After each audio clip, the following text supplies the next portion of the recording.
government by the people, of the people, for the people. But the people are retarded. The best way to get something done, if it holds near and dear to you that you like to be able to, anyway, from Charlotte, another line going from in Florida down to Tampa of Putin's kleptocracy. Yeah. America is a nation that can be defined in a single word. I was going to the idea that Los Angeles and what am I doing here? For two reasons. One, I'll lead an effective strategy to mobilize true international effort to pressure. Let's be clear. I hear it all the time. Cumulative deficit, I can play for the programs many times over. Well, I'm sick and tired of smart guys. Let me start off with two words. Made in America. Made in America. Welcome back to this late edition of Shtick with Koolfrogg. How is it? What? I'm confused. Says there's 5 people watching over on Rumble, that it's all set up and ready to go, but for whatever reason says that I'm not actually attached. So I don't know if that's true or not. I'm going to actually take a moment to actually do that and fix whatever's going on there. All that being said, thank y'all for being here. I appreciate y'all so much. Be sure to hit like buttons, subscribe, share, do all those things that are necessary. Like I said, I'm going to see what I can do about fixing the Rumble side of things while we actually sit here a few moments before we get going. Hello, Suzanne. Hello, Keith Gregory. Jimmy YouTube. Welcome. Glad you're all here.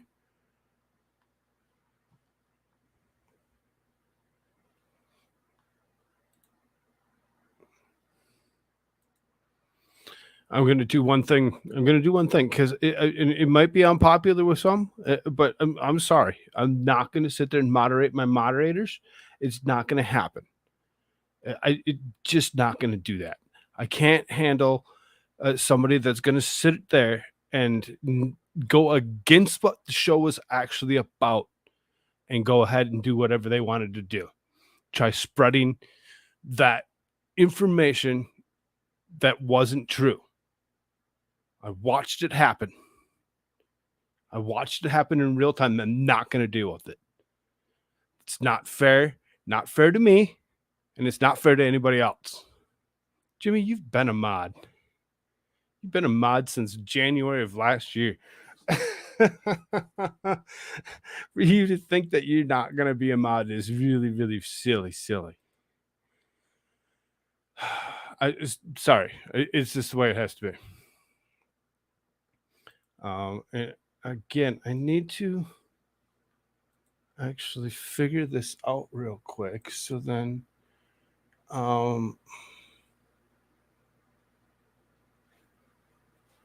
just not doing it. Prove it. Go ahead. I don't care. Prove it. Not going to deal with it. Not going to do it. You can try spreading your lies all you want. I know it's not true. Just not going to happen.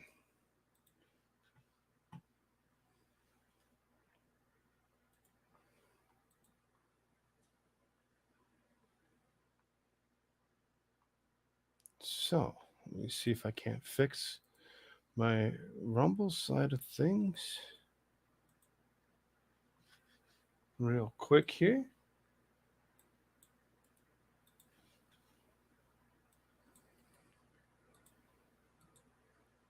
Okay.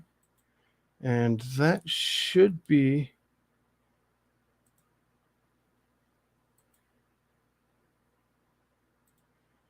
It should be attached.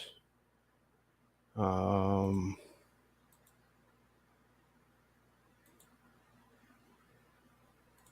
on.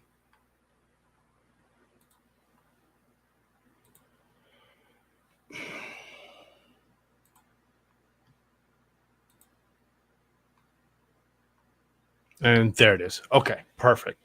All right, so that's attached.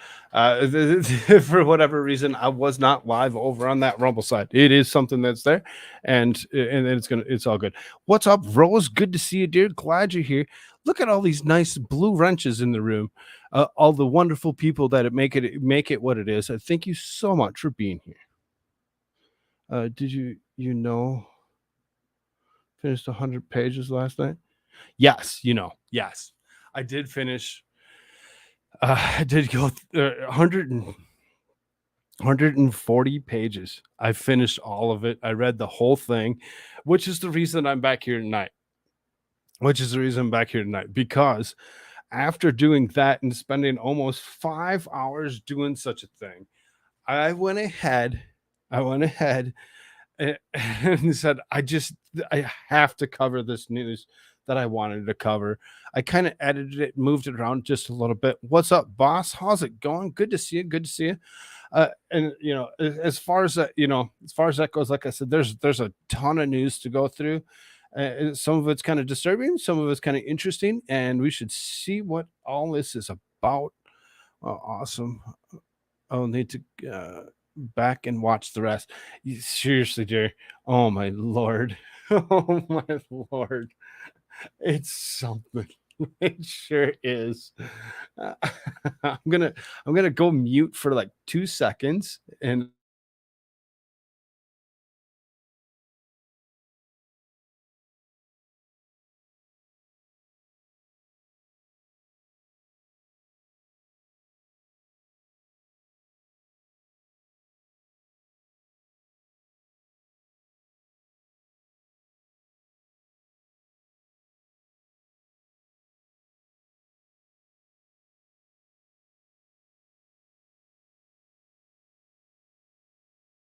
all right, sorry about that. All right, let's go. Let's do this. You all hit that like button while we hit this off.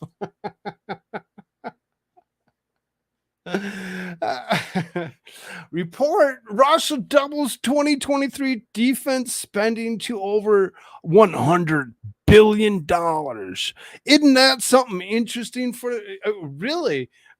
That's kind of something similar to about how much money the United States, or just over what the United States put into the budget for Ukraine to actually do the same. Kind of amazing to actually believe that we wouldn't actually see something. Uh, Boss, yes, exactly. Been a while. uh, uh, a Russian government document obtained by Reuters on Friday showed military spending doubling to over $100 billion for 2023 as the invasion of Ukraine grinds on. The document offered some concrete evidence that Russia might not be able to afford the war for much longer. Sure. You hit that right. This seems like that's not the truth either. As Reuters pointed out, Moscow no longer makes sector-specific budget expenditure data public, so the document, whose province in the report was rather coy about, offers to the outside world a rare glimpse at the balance sheet of the Ukraine invasion. The numbers do not look good, as the published budget goals for 2023 envision defense spending of roughly 17% of all government spending, but the actual number is over 37% of the expenditures and climbing. The war has not crashed Russia's finances yet because military spending is a form of economic stimulus, but eventually the treasury runs dry. The Titanic government debt begins to crush the economy. Americans have been learning that painful lesson slowly. Slowly?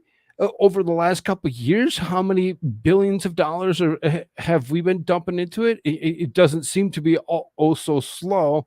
It seems to actually be hitting pretty hard, pretty fast when it comes down to it. What's up, Lucky Chucky? Good to see you, brother.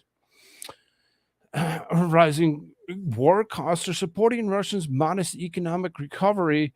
This year's higher industrial production, but have already pushed budget financing uh, to a deficit around $28 billion, a figure compounded by falling export revenues. Higher spending on defense in Moscow prosecutes what calls a special military operation in Ukraine would widen the deficit further, while the boost in output could cannibalize other sectors and crowd out private investments. Funding for schools, hospitals, and roads are already being squeezed this year in favor of defense and security. But as the share of defense spending grows, other areas could face cuts. Or if you actually look at what's actually happening and you see how much China is actually backing Russia, how much North Korea is backing Russia, that they're not really going to have that much of an issue. Why? Because you got a couple of countries that actually do have a massive amount of funding to actually help distribute to Russia so that they can continue doing what it is that they wish to do. Analysts told Reuters and Russian military industrial complex is effectively running at full capacity, while civilian industrial production is slowing down. As Central Credit Bank economist Yevgeny Sovarov put it, other sectors are hemorrhaging staff as the military economy devours skilled workers. Russia's income from oil proved more robust than Western planners anticipated when sanctions were first imposed, but that charmed era may be coming to an end. Or is it? What up, Tweety US News? How you doing? Good to see you. You know what? I took one away. I'm gonna give it to another person. I'm gonna do it. I'm gonna do this. I'm gonna do the one thing that I should have left. How long ago? Here you go, Tweety. Enjoy it. The Russian Finance Ministry reported in July that oil and gas revenues fell by 47% in the first half of 2023, causing the government's budget deficit to rise 17% more than originally projected in the entire year. Russia's energy industry relies on some very expensive targeted government subsidies, so a cycle of collapse could begin. Plummeting oil revenues and rising war costs make those subsidies unaffordable.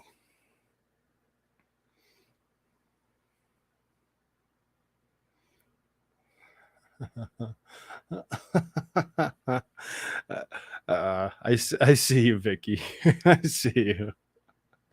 As far as this goes, is them actually going to the point of actually just assuming that Russia's going to end up hurting themselves by actually throwing all of their money into this defense really isn't going to hurt them. In my opinion, I think that it's actually going to go to the point of actually being the other way around.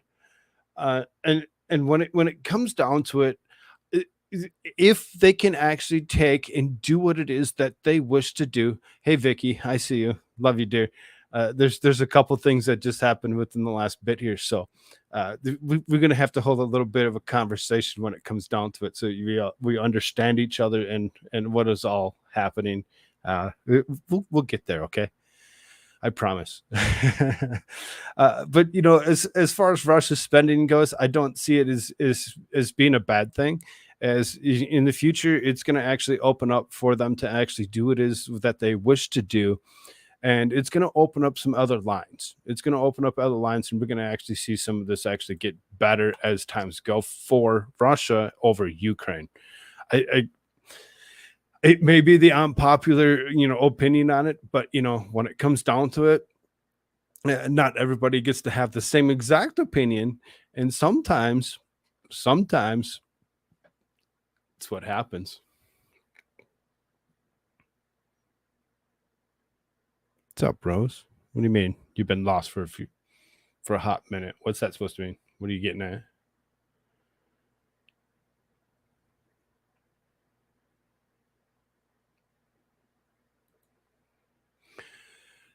More Russian news. Alexei Navalny sentenced to a further 19 years in prison. The Russian opposition figure was found guilty on charges of extremism. Jailed Western-backed Russian political activist Alexei Navalny has been sentenced to further 19 years behind bars. The news of the court ruling has broken by his associates on Friday afternoon. The opposition figure was found guilty in multiple extremism related charges, including creating extremist groups, calling for extremist actions, financing such activities, and luring minors into them, as well as rehabilitating Nazi ideology. The charges was Navalny given a combined sentence of 19 years. The former Moscow protest leader has been incarcerated since 2021, serving a separate prison term after being convicted of fraud. Navalny, who is 47, ended up in custody after making a high-profile return from Germany, where he was recovering from alleged poisoning. He was found in violation of the terms and suspended sentence over defrauding the Russian subsidiary of French cosmetics manufacturer Yves Rocher out of the millions of rubles. At first suspended, the sentence was activated and he was sent to a penal colony for 2 years and 8 months. In early 2022, Navalny received a further 9 years behind bars after being found guilty in contempt of court and fraud. The charges are related to activities his anti-corruption foundation, FBK, with the opposition figure accused of spending the donations raised by nonprofit and personal needs, as well as to bankroll extremist activities.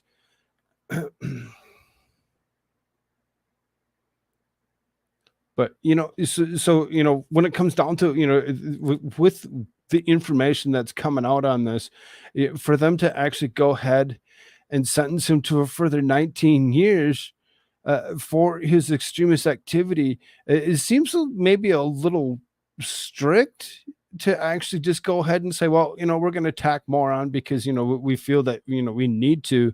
It seems to me, like I said, it sounds a little extreme. And it really seriously is kind of odd and strange when it comes down to it, to actually think that somebody's just getting 19 years for something that they're already charged for.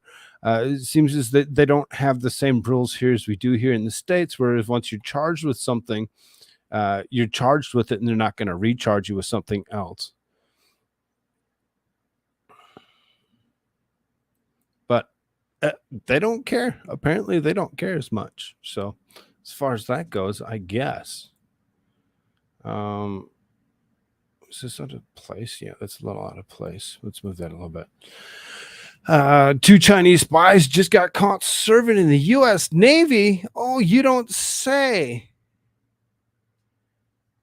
Thank you. Seems like you're enjoying your nighttime live streams. Yes, and my channel's actually been growing as far as that goes, both here and over on the Rumble, like it originally was.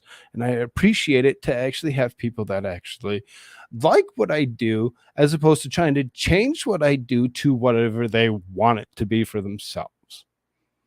And there's a lot of people that appreciate me actually doing such a thing. And thank you for actually being here. Anyway, 2 Chinese spies just got caught serving in the U.S. Navy. 2 members of the U.S. Navy, both naturalized citizens from China, were arrested this week after spying on behalf of the Chinese Communist Party. U.S. Navy sailor Jinko Wei and U.S. Navy service member Petty Officer Wenheng Zhao have been charged with a series of federal crimes after transmitting classified information about U.S. military operations and equipment to China. According to the indictment on February 2022, we began communicating with intelligence officers from the People's Republic of China, who requested that we provide information about the USS Essex and other Navy ships. Specifically, the Chinese intelligence officer asked with passing him photos, videos, and documents concerning U.S. Navy ships and their systems. The two agreed to hide their communications by deleting records of the conversations and using encrypted methods of communication. You can encrypt certain things and you can try using different types and forms of communication. But deleting things doesn't always remove them completely. Sometimes things on the internet, once they're there, they're there. And there's nothing you can do about it to actually take it away. You can try deleting it, but there's a good chance that somebody else may have some kind of intelligence to actually go ahead and know how to actually find such a thing that had previously been deleted. For these two Chinese spies to actually go ahead and do such a thing is kind of amazing. It's kind of amazing to actually think that they thought they were going to get away with it. At the request of intelligence officer, between March 2022 and the present, we sent photographs and videos of the Essex, disclosed the locations of various Navy ships, and described defense weapons of the Essex.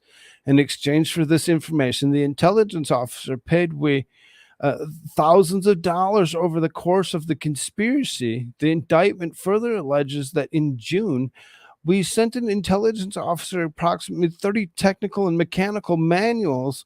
These manuals contain expert control warnings and detailed the operations of multiple systems aboard the Essex and similar ships, including power, steering, aircraft, and deck elevators.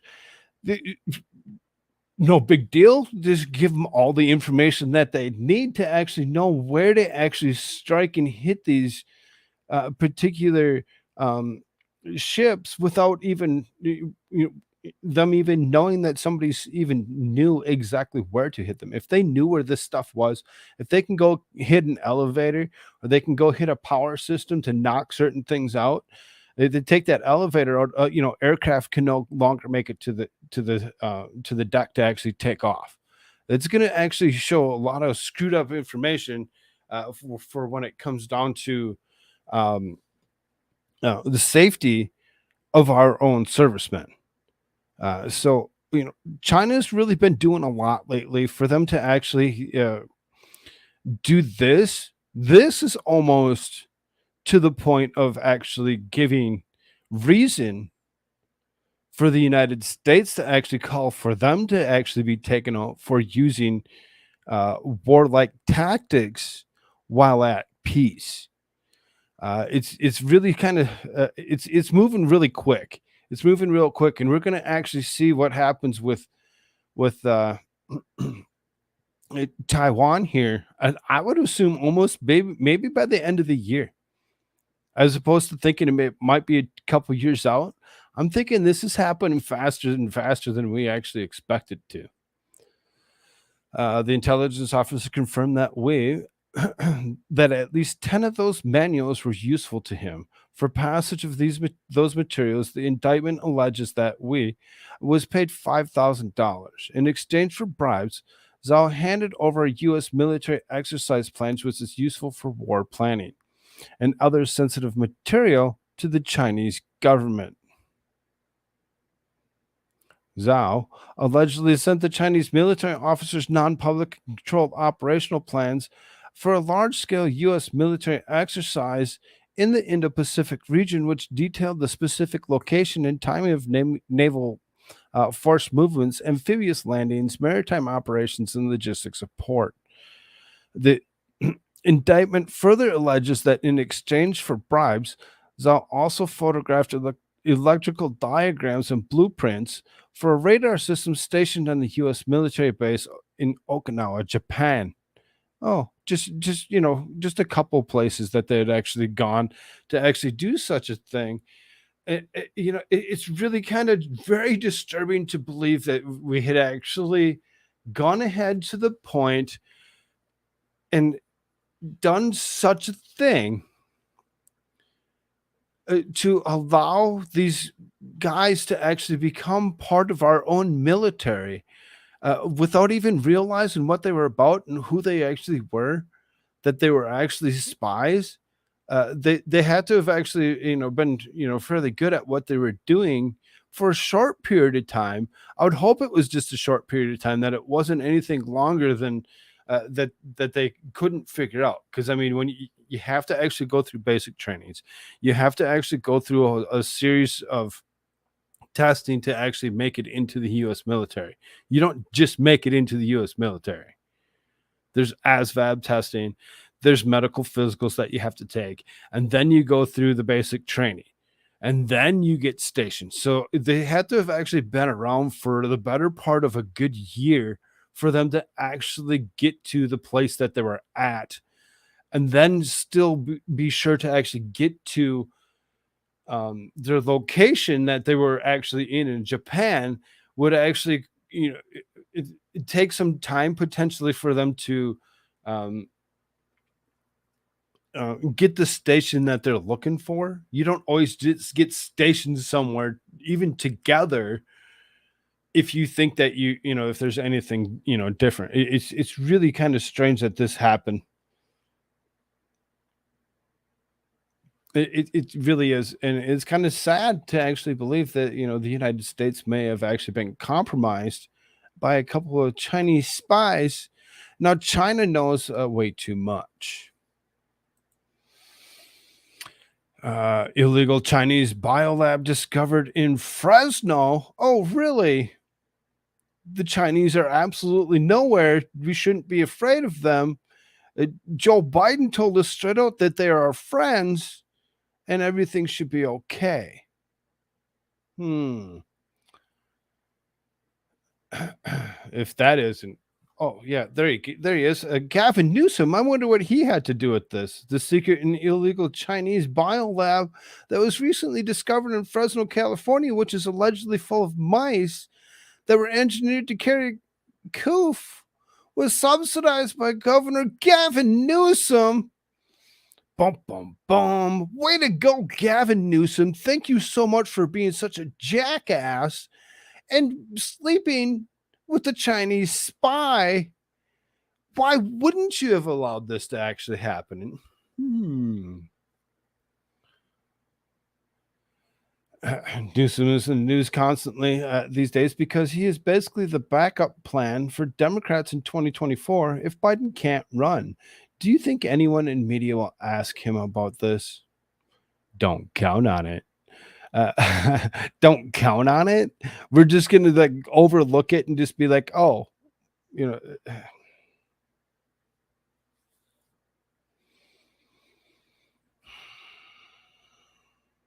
Conservative newspaper is going to cover it. You go ahead. You go take a deep look. What's up, clumsy clairvoyance? Good to see you, dear. Glad you're here. You go and you look at any uh, leftist Western newspaper, and you actually go look and see if you can't actually find any of this information in any of them. Guess where it doesn't appear? Exactly there. Exactly there. They're not going to actually cover it. They're not going to. Ridley Chinese Koof Lab received tax credit of $360,000 at the epicenter of the current controversy in illegal California lab run by a Chinese biotech firm, Prestige Biotech, was recently discovered in the warehouse in Ridley, California. The lab contained mice which were genetically engineered.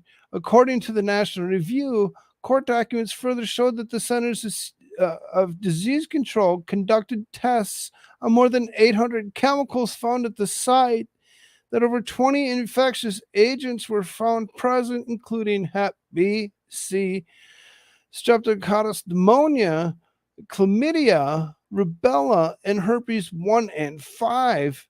As a federal investigation is underway, where will the money trail lead us? The document released in March 24, 2019 by Governor Newsom's Office of Business and Economic Development, a California competes tax credit allocations agreement of $360,000 as cemented with UMI.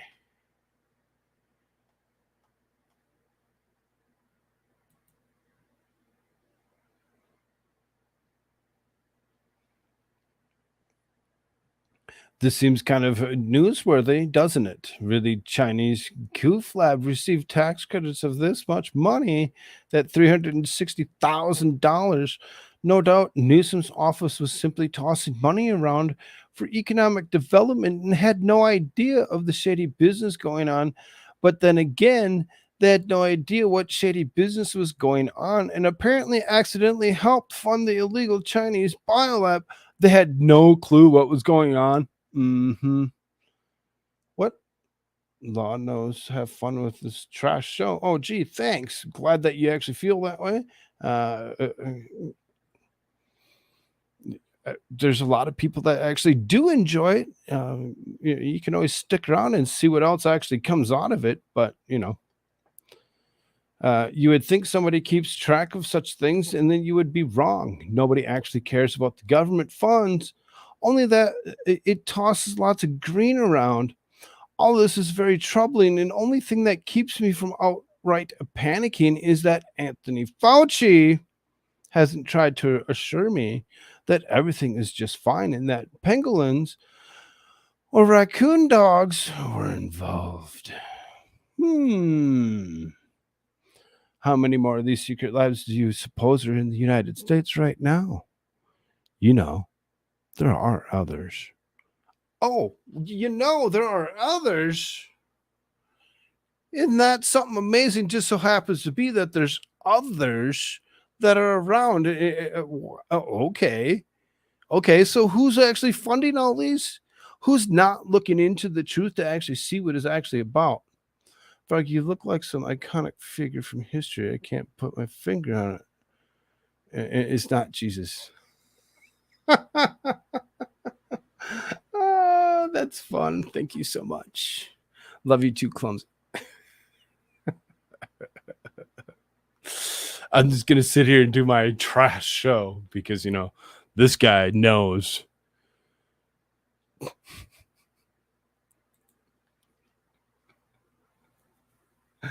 U.S. Warhawk claims Trump would quit NATO? Oh, you don't say. You don't say Trump would quit NATO. Why wouldn't he? Why wouldn't he? Why would he continue to actually be involved in something that's just as much trash as anything else?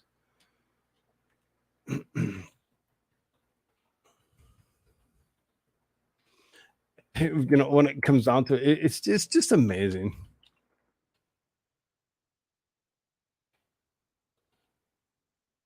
It's uh, John Bolton has argued that the former president would almost certainly withdraw from Western military bloc if elected again. Of course he would. He threatened to do it the first time. And then he was unsuccessful at it at first because he had needed a couple more years to actually complete what he started. NATO, which should have dissolved itself way back when the Warsaw Pact decided to actually be dissolved. But what's continued to actually fund something that isn't protecting us. It's only there to actually protect all the other countries that are involved in this particular pact. A second Trump term would almost certainly withdraw from NATO. The former U.S. National Security Advisor said on Thursday in an interview with U.S. media outlet News Nation, Bolton was ousted as Trump's top national security aide in September 2019 after failing to persuade the president to launch regime change wars in Iran and North Korea. Bolton, a notorious war hawk who also has pushed for regime changes in Cuba, Libya, Venezuela, Syria, and Yemen, argued that Trump has an erratic and ineffective approach at national security. Donald Trump doesn't really have a philosophy as we understand it in political terms. He doesn't think in policy directions when he makes decisions, certainly in the national security space. It's all connected with how things benefit Donald Trump. I doubt it. Donald Trump really seriously doesn't care about himself. He actually cares about the people of this country that the left decides that they don't want anything to do with. Bro, what up? We're about to play Duck Duck Goose. I'm from Minnesota. Duck Duck Grey Duck. It is. Sounds fun.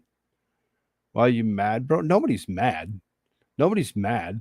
Everybody's like super excitedly happy around here, and for whatever reason, bro, I don't really know. Oh, are you talking to the nose? Why are you mad? Yeah, I mean, I don't know. I give everybody the opportunity to actually have their own opinions. I don't sit there and tell you what you need to think or how to think. I just give you my opinion. And if you don't like my opinion, throw your opinion at me. I have the tendency to actually hold a conversation with everybody in my chat and actually, allow you to have your own opinion. I don't know how many other channels actually read their chat, pays attention to everything that comes through it, and actually goes ahead and says, "Hey, you don't like the opinion? Yeah, I'm fine with that. Throw something different at me. Give me your opinion. Let me know what you think." I may actually argue my point, but hey, if we all learn something, doesn't it just make everything all that much better? Doesn't it make everything all that much better across the board? Despite being indicted 3 times on criminal charges in the past 4 months, Trump is pulling as the top candidate for the Republican Party's 2024 presidential nomination. He and President Joe Biden are currently tied at 43% voter support for in a hypothetical rematch of the 2020 battle. Okay. And like, I'm going to believe that. You're right, Tweety. I'm guessing you're probably right. Yeah, Gore invented the internet. Sure did. Biden has led NATO and other U.S. allies in imposing sanctions on Russia over Ukraine conflict and supplying billions of dollars worth of weapons to Kyiv. Trump has claimed that if elected again, he would end the bloodshed in 24 hours by forcing Russian and Ukrainian leaders to negotiating table. Bolton called Trump's agreement with the Taliban and to withdraw U.S. troops from Afghanistan a disastrous mistake for America and for national security in the world. He was going to slowly end that particular instance of Afghanistan with the Taliban. He wasn't going to just go ahead and just rip them out and just be like, all right, let's leave everything there and go. He wouldn't have done that. He wouldn't even come close to doing such an idiotic move that this asshole that is our current resident of the United States just did.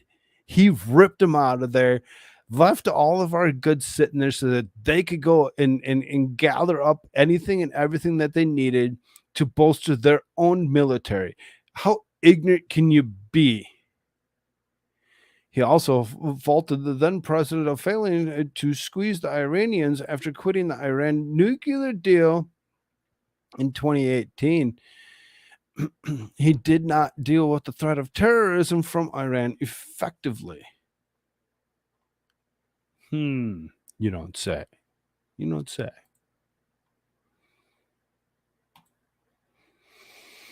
I seriously find it ridiculous that Bolton has any words for any of it. He's an ignorant ass, and he's just going to sit there and he's going to spread lies. He's going to spread lies as much as he possibly can. Why?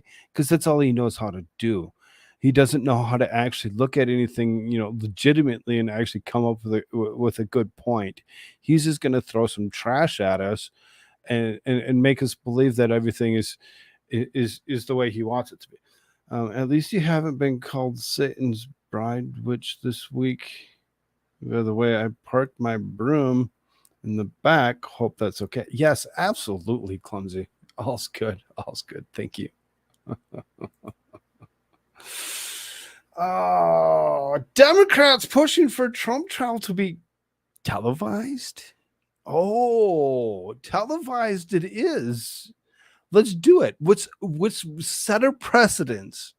Let's go ahead and do such a thing. Let's televise federal court hearings so that way they can't say, oh, it's a federal court hearing. We don't need to televise this. No, you televise one thing, that opens the door. that opens the door and allows us to actually look at it as being, oh, you want to do that? You want to go that far? Fine. Let's do just that. Go ahead. Let's televise this. Let's televise this so we can televise everything like we should have been from the beginning. Behind closed doors, court proceedings are different. There's no way they're going to actually tell us that it isn't.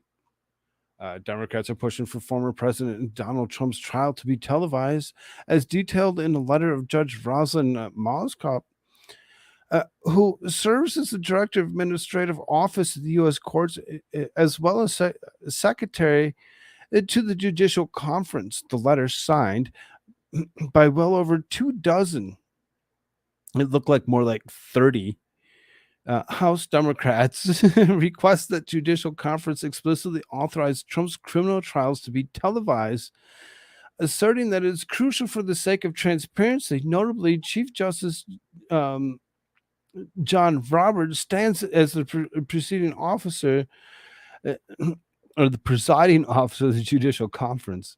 The letter reads, "We are writing to request the Judicial Conference explicitly authorize the broadcast of the court proceedings in the case of United States of America versus Donald J. Trump. It is imperative the conference ensures timely access to accurate and reliable information surrounding these cases and all other proceedings, given the extraordinary national importance of our democratic institutions and need for transparency." Let's go. Do it. Bring it on.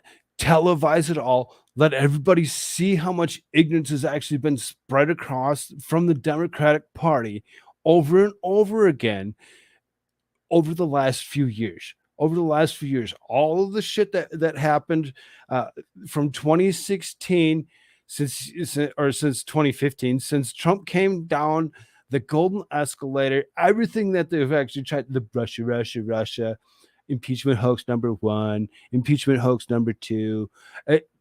Let's go. Televise all of this shit. Get it out on the table and let everybody know exactly what happened. Let everybody know exactly what happened. Tell us the truth, because hey, if that's the case, sounds good to me. I'm excited. Let's do this. Why would we not want to actually do just that? That's my thought. Why wouldn't we want to do just that? Go ahead, put it all out there. Because then all of a sudden you're going to say, oh, well, we can't televise Hunter Biden stuff. Wrong. Televise that shit too. Let's go. Come on. You're going to sink yourself with your own thoughts and opinions on that, what you think is actually going to come out of this. Because the second that everybody hears in real time exactly what happened, which disallows the newspaper to spin narratives, the whole news cycle in itself is going to actually crumble, because they're not going to be able to spin their narrative, their lies, their bullshit to actually make anything up and say, oh, this happened. No, we seen it. We watched it, just like we did with Kyle Rittenhouse. We watched it. We paid attention to the whole damn thing. And the second that he was actually let go for shooting white men, not black men, white men, now we're going to see this actually come through. Let's go. I'm happy. I'm excited. Let's do this. Come on. Prove your point. Prove your point on actually televising something, and watch how ignorant your dumbasses are. The letter pushes the Judicial Conference to do so. Given the past support, increased transparency, and public access to the court activities, given the historic nature of charges brought forth in these cases, it's hard to imagine a more powerful circumstance for televised proceedings. The Democrats pleaded, cautioning that the general public may not accept the outcome. Whatever it may be, if the trials are kept under wraps, if the public is to fully accept the outcome, it will be vitally important for it to witness as directly as possible how the trials are conducted and strength of evidence adduced incredibly credibility of witnesses. Yep. Let's go. I'm happy. I'm super happy with this particular situation with them actually saying, "Oh, let's televise it because it's so absolutely necessary." This wide-eye open Adam Schiff and his ridiculousness. We urge the conference to take additional steps, including live broadcasting, to ensure the facts of the case are brought forward unfiltered to the public. Signers Adam Schiff, Dan Goldman, Jamie Raskin, Pramila Jayapal, Sheila Jackson Lee, and many others. Yes, 30 of them, not just over a couple dozen, 30 of them that have actually gone to the point and actually signed this damn letter showing exactly what they want to try getting it to actually happen. And when everybody sees the truth, when everybody sees the truth of what actually did happen, it's going to be hilarious. It's going to be hilarious to watch them actually have to let Donald Trump go and none of it sticks.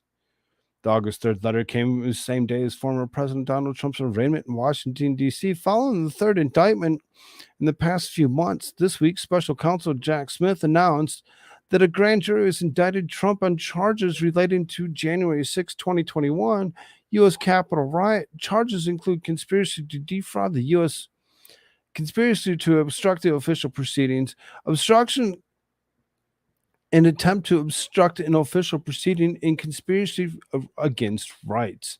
Trump spoke with reporters outside the Reagan National Airport following his court appearance, calling it a very sad day for America. This is a prosecution of a political opponent. This was never supposed to happen in America. Trump's lawyers, Alina Hava, spoke with reporters while Trump remained inside the courthouse, explaining that it was no coincidence that the latest charges followed more revelations about the corruption with the Biden family, namely Hunter Biden's former business partner, Devin Archer, implicating President Joe. We read this last night. I went through all of Devin Archer's testimony, every last word that was in the damn testimony, and seriously, it wasn't anything that was like, oh my god, it's so damning. It really wasn't. It was kind of a ridiculous testimony in itself. The fact that I'm standing here and the third time in 5 months is not coincidence. This is the Biden political lawfare that we have seen time and time again. It's a deflection from everything that they have done. Trump staff also made it the point in a flyer handed to reporters demonstrating similar parallels. When Biden corruption is exposed, the criminals versus President Trump. House hears testimony Joe Biden's mishandling the classified documents. Activist prosecutor Alvin Bragg indicts Donald Trump in New York. FBI releases documents alleging $10 billion bribe from Burisma. Activist prosecutor Jack Smith indicts Donald Trump in Florida.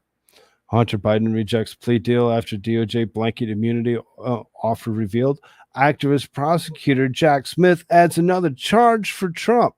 It's really, seriously, how ignorant is Jack Smith or Alvin Bragg when it comes down to it? They're putting things over to the top of this guy's head that aren't necessarily true. This is not coincidence. This is election interference in finest against the leading candidate right now, for either party. So when it comes down to it, they're just holding strings and trying to actually see who can get one up over the other. They need to both stop. Both sides need to stop it, because you're just going to set precedents that it's okay to actually go over and attack your political rivals. For you to think that you can continue to attack your political rivals over and over again is wrong. It shouldn't be something that should actually happen. You shouldn't be able to do such a thing in any way, shape, or form. I find it very ignorant that both sides are continuing to do just that. But, whatever. If that's what they want to do, and that's what they want to believe, I guess we'll have to go along with it. Um,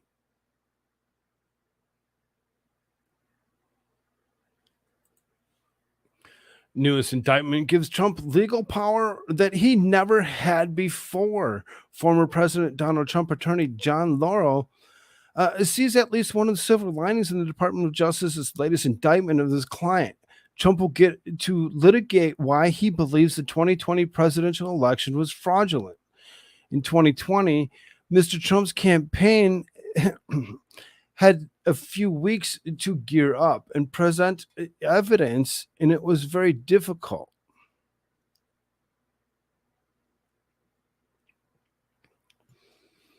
Tuesday night, after special counsel Jack Smith announced the 45th president was being indicted in relation to his questioning of the integrity of 2020 election, we now have the ability in this case to issue our own subpoenas, and we will relitigate every single issue in the 2020 election in the context of litigation.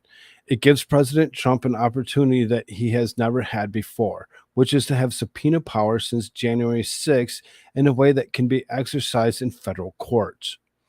In the latest indictment, Smith charges Trump with 4 crimes. Those same 4 crimes, that the conspiracy to defraud, conspiracy to obstruct, obstruction of attempt, and conspiracy against rights. Trump created widespread mistrust in the attempt to overturn legitimate things that happened in and around a particular day. Further, the former president knew that his allegations were false, that when he made them, the special counsel added. Laurel refuted that Trump knowingly had false statements, still protected free speech under the First Amendment. Is kind of interesting to actually think about. So it's like everybody should have protection to actually say what they wish, when they wish, and how they wish. Nobody should be able to actually come and tell you that your words are shit or worse or bad because they just don't like your opinion. They just don't like your opinion. Oh, you're evil. You're dangerous. This, that, and the other. It's ignorant to the point. Trump's intention in J6 was to pressure Congress not to certify some particular, tabulators. And when it comes down to it, when you actually look at how far it's actually gone, you can actually see that that's all they have. It's just speculation that this is what he was exactly trying to get after, but they don't really have hard evidence that he actually did do any of that. Peacefully and patriotically are the words that they omit every single time from his speech. They'll omit it as many times as they possibly can.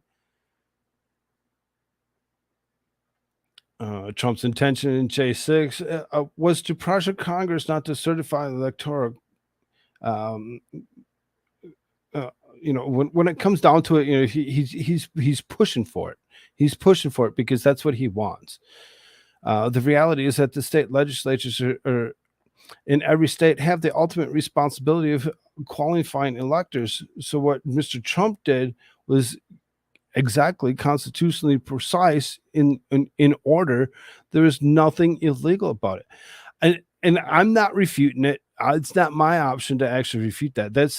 I'm looking at what they're doing, and I'm just reading what it is that he's assuming is actually going to happen. So now that all that is kind of out there, and that they've actually brought stuff ahead, now he can actually go ahead and he can actually subpoena other people that had things to do with it and actually bring them up and have and read out things that come out from each one of them and bring each and every single one of them up on the stand that he believes that could actually help his case.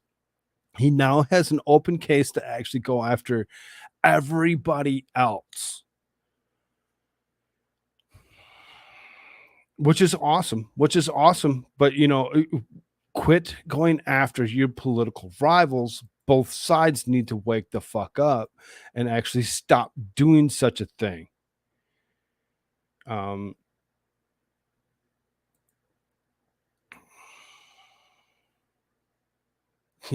You can see some of these headlines. we got to show them all the facts. President Trump's attorney addresses media outside DC courthouse, which is what we actually just watched.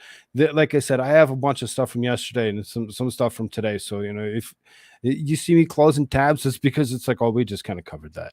There's no reason for me to go through it again. What's up, Jarias Lamont? Good to see you. Good to see you. It won't go anywhere. The fix is in. We'll see. We'll see. Marjorie Taylor Greene calls Trump's federal indictment actual real communism in America. As we reported earlier, former president was scheduled to appear in Washington, D.C. Federal courthouse around 4 o'clock. Then, you get Marjorie Taylor Greene, an ardent Trump supporter, fired off 6-minute video on X. I'm going to actually stop this. We're going to go watch this quick video here and see what Marjorie Taylor Greene actually had to say. Now, when you actually look at her, you have to remember that she looks a little bit better with makeup on her face. Looks like she's actually working out. So today, President Trump is being indicted in Washington, D.C. in a court with a jury of his so-called peers. Those are not his peers. His so-called peers. They're not his peers. It straight out says, those aren't his peers. Those aren't the people that we should actually be looking at. Everybody knows this. Everyone knows that he has no shot of a fair trial in the Washington, D.C. court. I don't believe that he actually does have the fair trial in the Washington, D.C. court. For him to actually try pushing for West Virginia to actually be to move it to there to actually get somewhat of a fair trial, it might just be, something in his best interest. Do I think that he's going to get it? I'm not so positive on that. I'm not so positive that they're going to actually give in to him to actually move this, because they put it where they put it for a reason, because the judge that's presiding over it is an Obama appointed judge. She's going to have a lot more to say and do with this as opposed to what we're led to believe. I really do. I think that she's going to actually try holding more things up and over his head. Court system. No Republican has a shot at a fair trial in the Washington, D.C. courts, but zero Republicans have any option of actually picking up anything close to a Republican judge. There's the DC's been so corrupted and democratized that we don't get it. There's nobody ever going to get a chance. Let's also talk about the real situation. He's being indicted for saying the election was. He's being indicted because of what he actually said and what he's actually doing. We're going to skip ahead just a few seconds because we don't want to actually. In the summer of 2020, BLM. Oh, yeah. Yeah. The summer of love. BLM went ahead, and how many buildings did they go and hit out? How many buildings did they go through and actually try to destroy? Mm-hmm. And Antifa violently rioted all over the country. And you had then Senator Kamala Harris sharing the Minnesota Freedom Fund bail bond link to bail out criminal rioters. You had the mainstream media. Oh, and by the way, Ilhan Omar shared that link too. Oh, yeah. Ilhan Omar. Yes. Yes. That lady that actually just so happened to pick up a seat in the House of Representatives out of the state of Minnesota just after somebody by the likeness of Barack Obama actually went ahead and dumped 70,000 Muslims into one area to allow that to actually happen.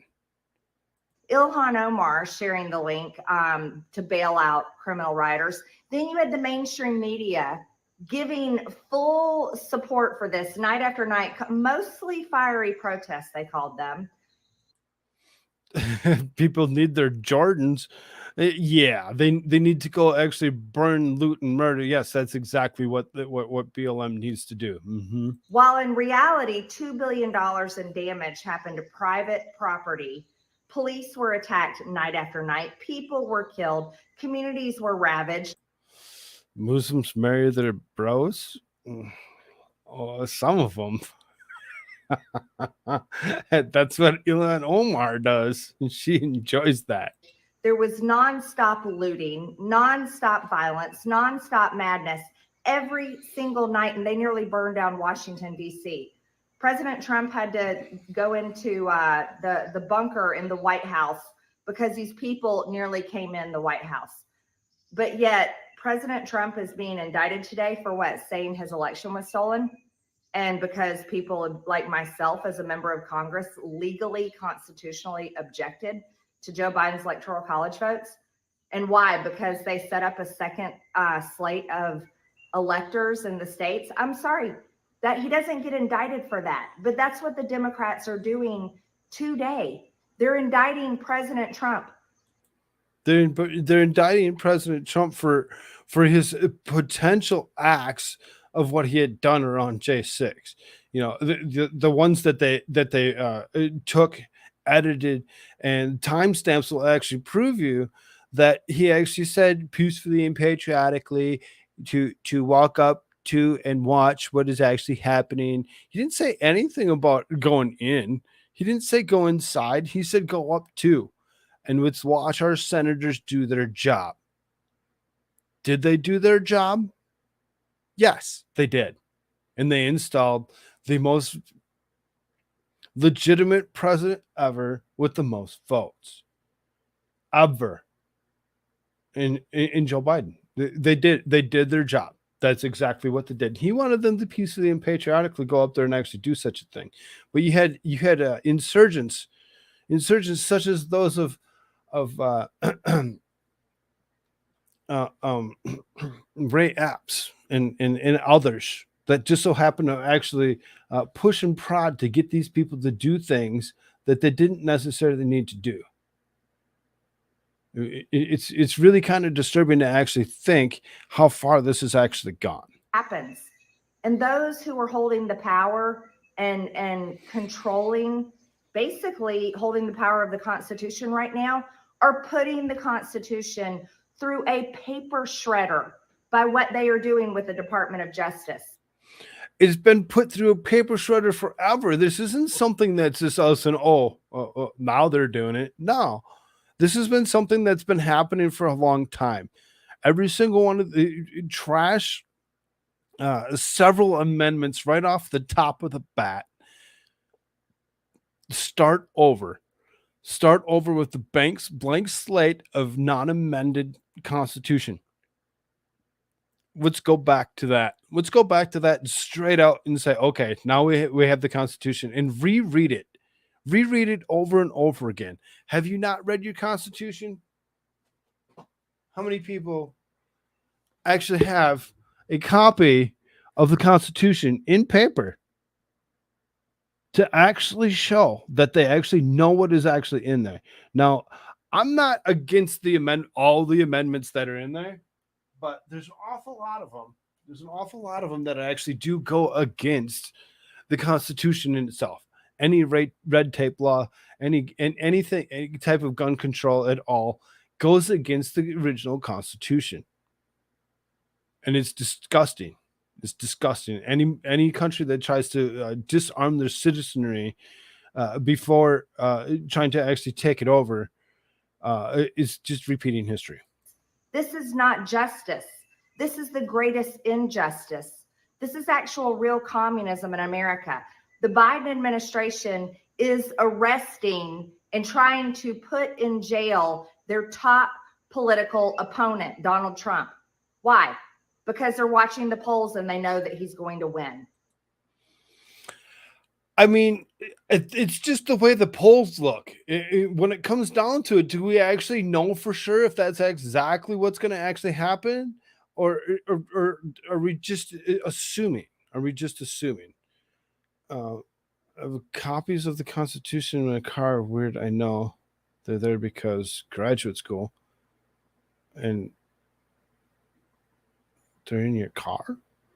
That's a weird place to put them. That's a weird place to put them. The CNN guy that made 75,000 always rubs me wrong when there's grannies literally in solitary confinement. Yes. I'm with you on that one. I'm with you on that one. It's ridiculous how far they've actually gone to actually politicize this particular instance. This is a serious situation. So those of my colleagues and many people I'm listening to right now talking about, oh, the Constitution. Mad core Constitution. mofo. I'm sorry, but I'm going to tell you the reality of how a lot of people really feel. They feel like we're actually post-Constitution. Think about this. Our border is invaded every single day by thousands and thousands of people. For what? Human trafficking, sex trafficking, child sex trafficking, and drug trafficking. Over 300 Americans are murdered every day by fentanyl, which. Oh, well, and and I know where she's going to go with this. She's going to actually say, which is produced out of the country of China and then, brought over and brought through the southern border of Mexico. And I think a lot of us kind of understand that in itself is actually something that is disturbing this country over and over again, and eliminating population that doesn't need to be eliminated. So I just seriously, I don't get it. It really find it very disturbing that the United States keeps on and continues to think that everything is just okay. Leave the border wide open. Go after your political rivals. Let's do this. Let's do that. Making us exactly what she called it, a communistic country. That we should have always been afraid of. Communism, not countries that are part of communism or were part of communism. Those places that we actually absolved and actually made them non-communistic. Like the USSR that no longer exists. We go in and we actually look at what Russia currently is with their conservative, capitalistic, Catholic run country. It's really amazing how we look at them as being the bad people, but we're okay. We're okay with funding them Yazis in Ukraine. We're okay with it. We're okay. It's fine. It's fine. We got it. We got this. We don't got this. So you got a couple people coming out against them communists of the United States. Nikki Haley ahead of Donald Trump arraignment. Trump didn't do it. He didn't do it. According to Nikki Haley, I don't really care for Nimrata. I think that she's not even close to being a presidential contender in any way, shape, or form. But, to actually look at Nimrata and actually just believe what she actually says in this particular instance, I might actually go along with her on that. I don't think that he actually did what they're accusing him of actually doing.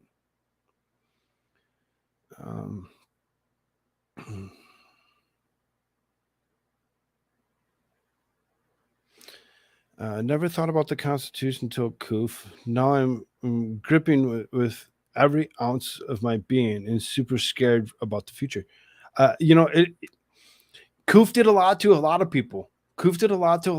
Where they actually got, jobs removed.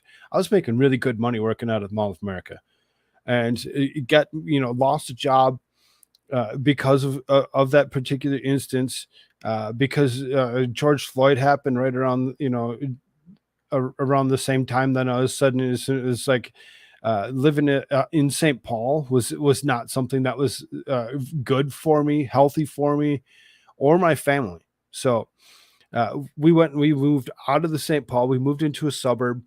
I went ahead and I actually created this channel and bought the equipment necessary to actually run a decent channel, to actually do something good, and actually get the word out, to actually look at this stuff. Started buying books, started reading books, started looking at things that a lot of people just kind of take for granted in their everyday life, because, life consumes you and it goes really quick. It goes very quick. And if you're not paying attention and reading history, what once was and what people assumed would eventually become the future, is really kind of scary to actually think about. It really is. And it's saddening. It's saddening to actually see how far we've gone hopefully we can actually wake up to the situations and we can actually turn ourselves around and actually start doing better.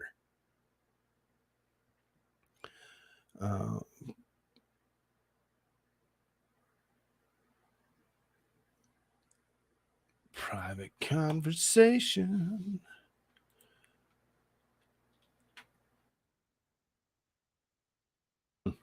Interesting.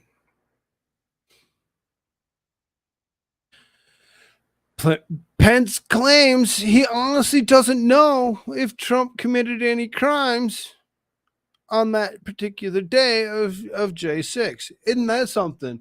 Even the vice president himself at the time that just so happened to accept that gold trinket just after doing what he exactly did to actually install the person that he installed,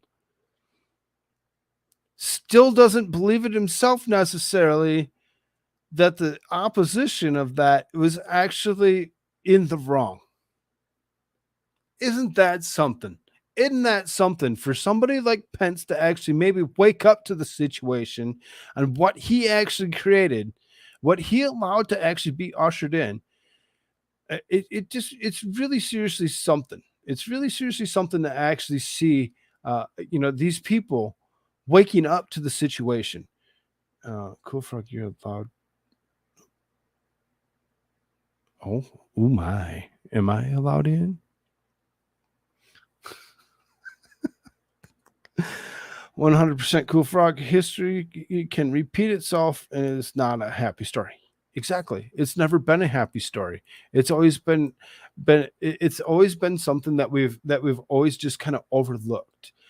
As history, continues to repeat itself, if we don't actually grab a book and actually look at the history of what happened in and around this world, we're going to continuously fall into that same trap. We're going to over and over again. Ramaswamy backs Trump on arraignment, demands government tell us the truth about what's driving the prosecutions. Yes. See, there's another one. There's another one. So there's 3 out of the other 12 people that are running for president under the GOP ticket that are against what these Democrats have been doing. Isn't that something fun? When you actually think about it, you look at the situation, it just makes you kind of go,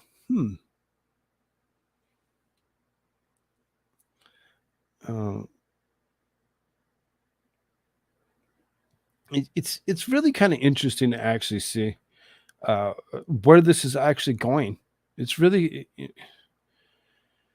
Ramaswamy. I really didn't really care for the guy either, but when it comes down to it, he seems to be maybe a top 2 contender for GOP ticket. And looking at Democrat side and actually looking at their potentials and who's ever actually sitting there, just kind of like Marianne Williamson and Joe Biden. And who else? Really not much, right? Really not much. Isn't that something? Isn't that something kind of interesting to see that there's a couple of these people that are actually going against this? And let's hope that the best comes of it.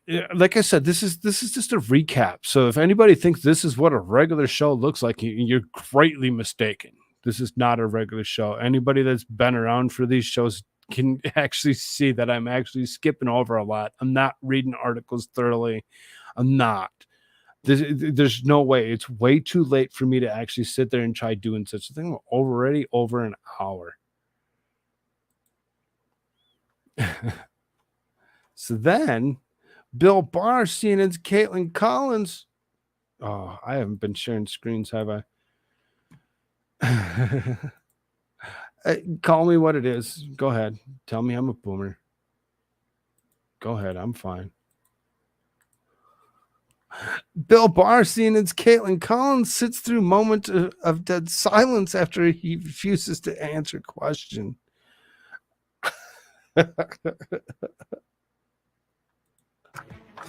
And I'm joined now by the former Trump attorney. Now, if anybody doesn't remember who Caitlin Collins is the lady that was actually promoted to this spot, this position, because of her willingness to sit down with Donald Trump and hold a town hall with him. That particular lady. General Bill Barr, his first reaction since we have seen these new charges. And thank you so much for being here, Mr. Attorney General. I mean, you've now read through this indictment. Do you think it's a strong case? Yeah, I think it's a legitimate case. I think, unlike the document case, it's going to have issues of proof. Oh, unlike the document case, it's going to have issues of proof. You're going to have a hard time proving any of it? I hope to God they air it. It's a more complicated case. And I think there are some downsides to it. I think there were reasons not to bring it. I've said before, I'm a little concerned about the slippery slope of criminalizing legitimate political activity. I'm worried about moving in that direction, and I'm also worried about bringing this case and the divisiveness that it will bring by highlighting the double standard. Because at the same time this case is being brought, the department appears to have dropped the ball on the Hunter Biden investigation. It's going to be very hard to persuade many Republicans that this isn't political. We'll talk about the Hunter Biden investigation, but I mean, when you do look at the indictment, do you think it's something you would have brought? I think, I don't know if I would have approved the indictment, but in the sense I may have exercised discretion and not gone forward with the case. I'm also concerned about having this case going on during the election. And Exactly. He's concerned in all shapes, types, ways, and forms. He knows that this isn't good. This isn't something that's going to be healthy for this country for us to actually go through, especially just before an election. They should have waited to see if they couldn't actually beat him out first, and then go after him. Or they should have actually gone after him how long ago if they actually felt that there was actually something to go after him about. But no. They did a whole bunch of rigmarole, did absolutely zero things that would have actually been liable, that this guy would have actually gotten in trouble for it all. What's up, P. Beaver? Barr's a feckless hack. Just another example of how the establishment played Trump. Good to see you, P. Beaver. Glad you're there. Diverting people's attention from the issues in the election. I'm also worried about, what the impact is if there are acquittals during the campaign. But as a legal matter, I don't see a problem with the indictment. I think that it's not an abuse. The Department of Justice is not acting for you weaponize and the election by proceeding against the president for a conspiracy to subvert the electoral process. Which is what Trump's attorneys are saying. And they're also saying that he was just exercising his First Amendment right here. Do you think that's a valid argument in your view? No, I really don't think that's a valid argument because, as the indictment. You don't think it's a valid argument because you don't feel that it's necessary for him to actually have his First Amendment rights because he's the president? He doesn't get them? Everybody gets a First Amendment right. And for you to actually go and trash the First Amendment right and say, well, it doesn't really count because, you can't say certain things like there's a fire going on in the theater when there's not a fire. It's so stupid.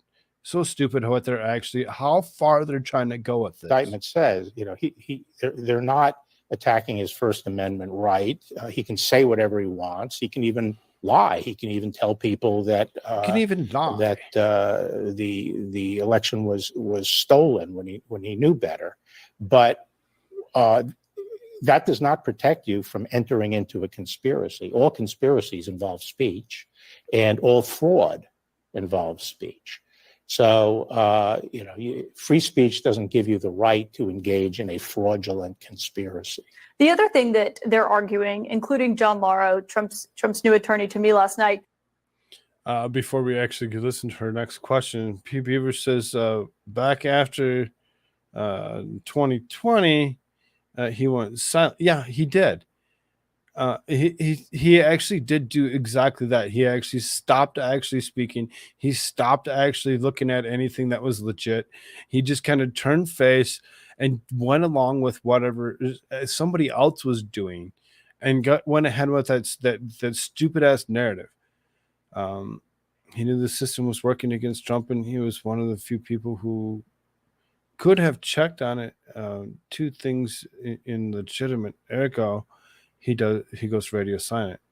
Complicit is everything that happened since. Was that they were simply asking the former Vice President Mike Pence to pause on the counting of votes. Mike Pence pushed back on that. You're today, not wrong, P. That's Beaver. not what they were asking him to do. Let's be clear on this point. Oh, he probably has a book to sell. Okay. That makes sense. Vice President, I think he'll be a very strong witness. You know, he's he has the highest integrity. He's behaved with dignity and propriety all the way through this. You agree that We just looked at something that said that he didn't believe. He didn't believe that Trump was necessarily wrong. But he went ahead and he just kind of said, yeah, I think he is a good witness. Are you sure you think he's a good witness? Because, when it comes down to it, you can't just put some actor up on the stage. You need to actually have credible witness that actually feels the way that you do to help your side of the aisle, per se. that they This weren't isn't just gonna asking end him to right. pause the counting of the votes. They were asking him to overturn the election. I wasn't around, but from what I read in the indictment, That was the first big mistake that Trump made. What? Bill Barr? Yeah. there was a discussion, and the president himself stressed that he would prefer him just to accept the votes in the panels that were pro-Trump, that it wasn't a question of just buying time. Yeah. The other argument that we're hearing is about who Trump was listening to at this time. Trump's attorney, John Lauro, said this of John Eastman. Mr. Trump had the advice of counsel, Mr. Eastman, who was one of the most respected constitutional scholars in the United States, giving him advice and guidance. He's citing John Eastman as this constitutional scholar, but we know in the indictment, it says Trump was ignoring your advice, that of other senior Justice Department officials, Pat Cipollone, the White House counsel, the director of national intelligence. Is it a credible defense to say he was just listening to John Eastman? I don't think that dog is going to hunt, as you say. First, as to people who had some knowledge of whether or not there was fraud, everyone was telling him that the election was not stolen by fraud. Everybody was. Everybody's, again, I'm not refuting it. I know that who the most legitimate president is actually Joe Biden with the most votes. I get it. And then as to the issue of what he could do legally at that point, he went through all the lawyers, he wouldn't listen to all the lawyers in the department in various departments or the White House that had those responsibilities, or his campaign. He would search for a lawyer who would give him the advice he wanted. But I'm not even sure you would characterize what Eastman said as advice. It'd be interesting to see, but I interpret some of what he was saying essentially was, well, it's unclear here, and you can make this argument. I'm not saying the courts would accept it and so forth. And you act on that at your own hazard. Also, I don't think this defensive advice of counsel is going to go forward, because I think the president would have to get on the stand and subject himself to cross-examination in order to raise that, and he'd also have to waive attorney-client privilege. And what would happen if he got on the stand? I think it would not come out very well for him. Do you think it would hurt him? Oh, yes. Why do you think that? Well, because I think he'd be subject to very skilled cross-examination, and I doubt he remembers all the different versions of events he's given over the last few years. He's given one version of that event over and over again. He knows which version that he's actually going to go after, and he's going to push. You could actually try saying that he gave multiple different versions and variations. Then you have not been listening. You have not been listening. You're just going off of what media has spun it to actually be. He hasn't changed his mind. He knows exactly what happened that day. He knows, and he's not going to sit there and lie on that in court. He's not going to do it. When he gets up on that stand, he's not going to sit there and do that. Do you think he knew that he lost the election? Do I personally believe that? Yeah, at first I wasn't sure, but I have come to believe that he knew well that he had lost the election. Yes, he knew well that he had. Now, what I think is important is the government has assumed the burden of proving that. The government, in their indictment, takes the position that he had actual knowledge that he had lost the election and the election wasn't stolen through fraud. And they're going to have to prove that beyond a reasonable doubt.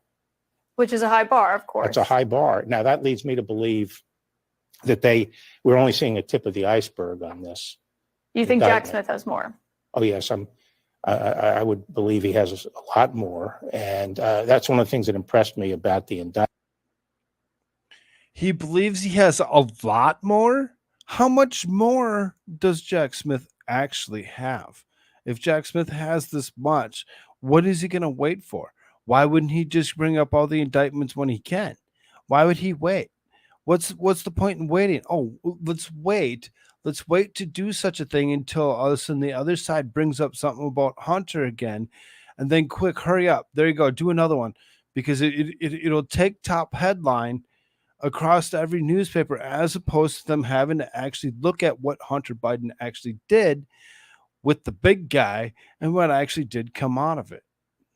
Indictment. It was very spare, and there are a lot of things he could have said in there.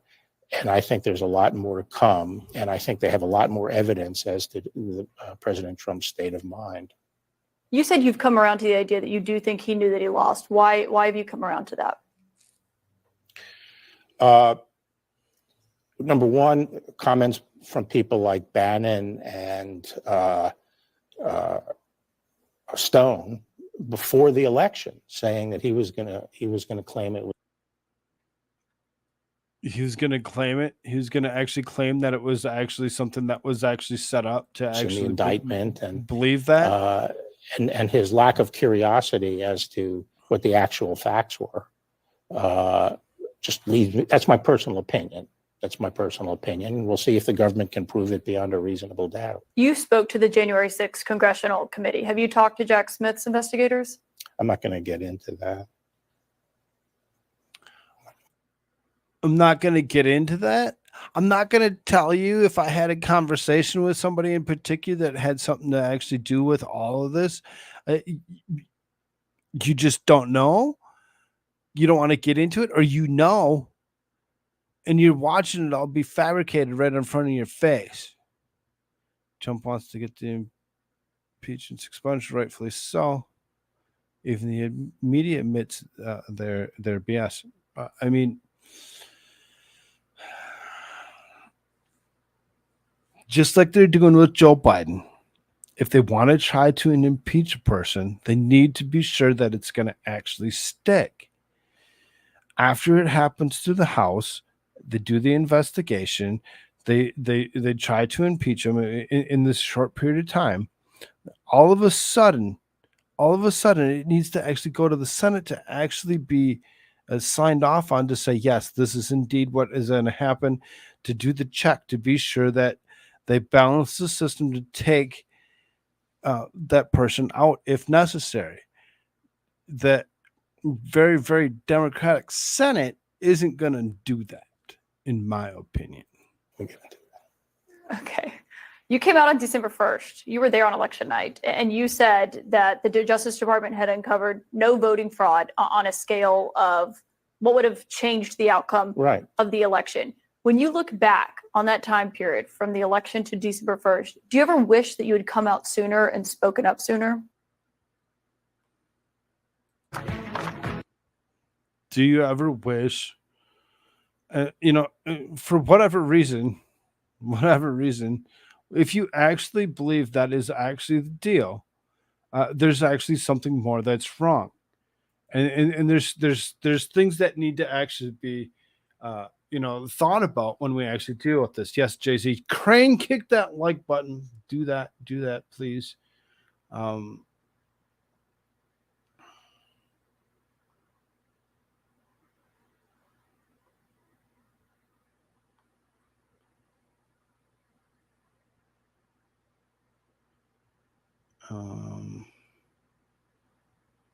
Give me one moment.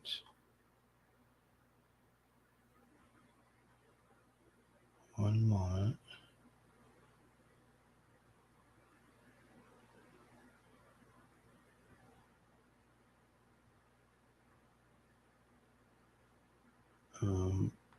There she is.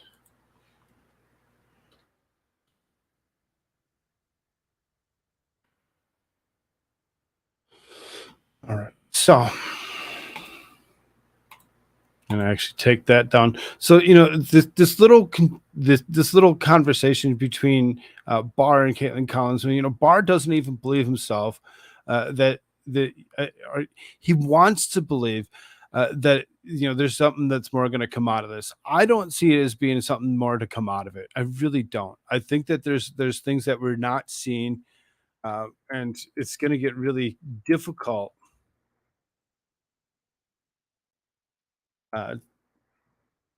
Difficult to actually see what actually comes out of this. Let's see here. Let's reshare this. I don't think that we really get. I hope to God that they actually do live stream this and actually make it be that everybody across the United States gets to see exactly everything that happens, who gets brought up on up to the stage, who gets talked to, who why they're going after him, what they've all said, where their opinions actually do stand. For us to actually, think that, this is going to be just, a short little ordeal, it really makes me think just before all of this particular instance,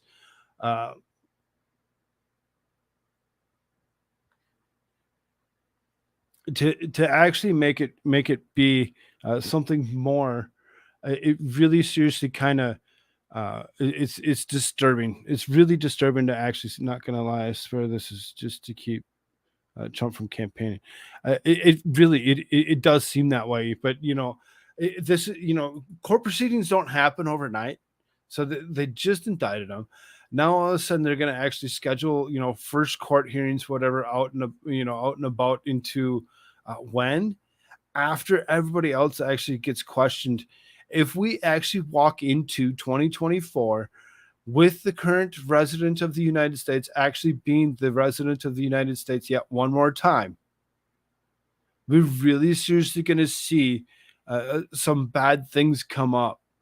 We're going to see some bad things come up because they're going to actually try to continue to politically motivated go after this particular guy of Donald Trump over and over again. They're going to find more. And this is why I say they need to stop right here. Trump files revenge for prosecutorial harassment in 2024. It will be our turn. No. Stop it. Both sides need to leave each other alone. You think that this is actually going to be a good deal for you to actually go ahead and do this particular thing over because they did it to you? It's not going to be good. They need to stop it. He has this Truth Social thing. Look, it's not my fault that my political opponent in the Democratic Party, Crooked Joe Biden, has told his attorney general to charge the leading, by far, Republican nominee and former president of the United States, me, with as many crimes as he can be concocted, so that he is forced to spend large amounts of time and money to defund himself or defend himself. The Dems don't want to run against me, and they would not be doing this unprecedented weaponization of justice. But soon in 2024, it will be our turn. Make America great again. Ridiculous. Stop it. because they did it. You doing it does not make it correct. Two wrongs do not make a right. And that's why I say this is not fair on either side to actually think that this is actually going to be a good deal. Biden and his family steal millions and millions of dollars, including bribes from foreign countries. And I'm headed to D.C. to be arrested for protesting a unfair venue, unfair judge. We're a nation in decline. Make America great again. Seriously, I don't want to actually see, and that's exactly what happened. Is he actually, you see one side doing crimes. Oh, let's charge the other side with something. Let's go after them, political motivated, go after them for whatever it is that they've actually done. And then all of a sudden, everything's just a-okay. I don't see as being a-okay. I really don't.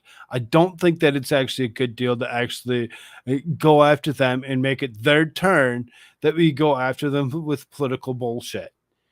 Stop it. Leave each other alone. You can't get along. Remove yourself from the situation. Entire Alabama House delegations backing Trump's reelection. Isn't that something? Isn't that something? These deep, dark red states that are out and about around this great country that we live in are going ahead against whatever it is that they're actually trying to pull. They want him to be president again. Why? Because we want it to go back to the way it was. We want it to go back to the way it was. Biden says gas prices are down. The cost of living, is fine. It doesn't matter. We've seen this over and over again of him actually lying to us that Bidenomics is working. It's not working. Bribeonomics is what it really is. How much money can he actually make out of the situation? That's what he wants. That's where he wants to go with it. It's not anything other than just that. It's ignorance. It's ignorance on the point. And to have state delegations, House delegations completely going and wanting him reelected, obviously somebody knows something, and it's not going to be cute when it turns out to be. It's really not. If y'all haven't done so already, please hit that like button, share this out to all those places you like to share things. If we're going to actually continue with the day, if you haven't subscribed already, please subscribe. We're going to actually move on from that. We're going to move ourselves on just a little bit. Okay, here. Now, there's something going on here that I need to clarify. So, Squad Bob. This is I was looking through all of my stuff earlier, and I know that you had changed your name on one of your accounts. Your other account, I'm going to actually remove from the moderators list, and I'm going to put this one on that list. This one, because this is the one that you're actually using, correct? You don't have access to the other one? Please talk to me so I understand that you actually get where I'm coming with this, because after looking through it and actually seeing what was going on, and I'm like, wait a minute here. Why is there this other account in here? That's not. And then I'm like, oh, that's Squad Bob. If you don't have access to the other account, please let me just say, yes, I don't have access to that account. And I'll get to totally remove that from that situation. Video, woman goes on Hinge tirade and threatens to blow up home of accusing man of being Republican and a Trump supporter. Oh, kind of scary to think. Oh, share screen. Share screen, Koolfrogg.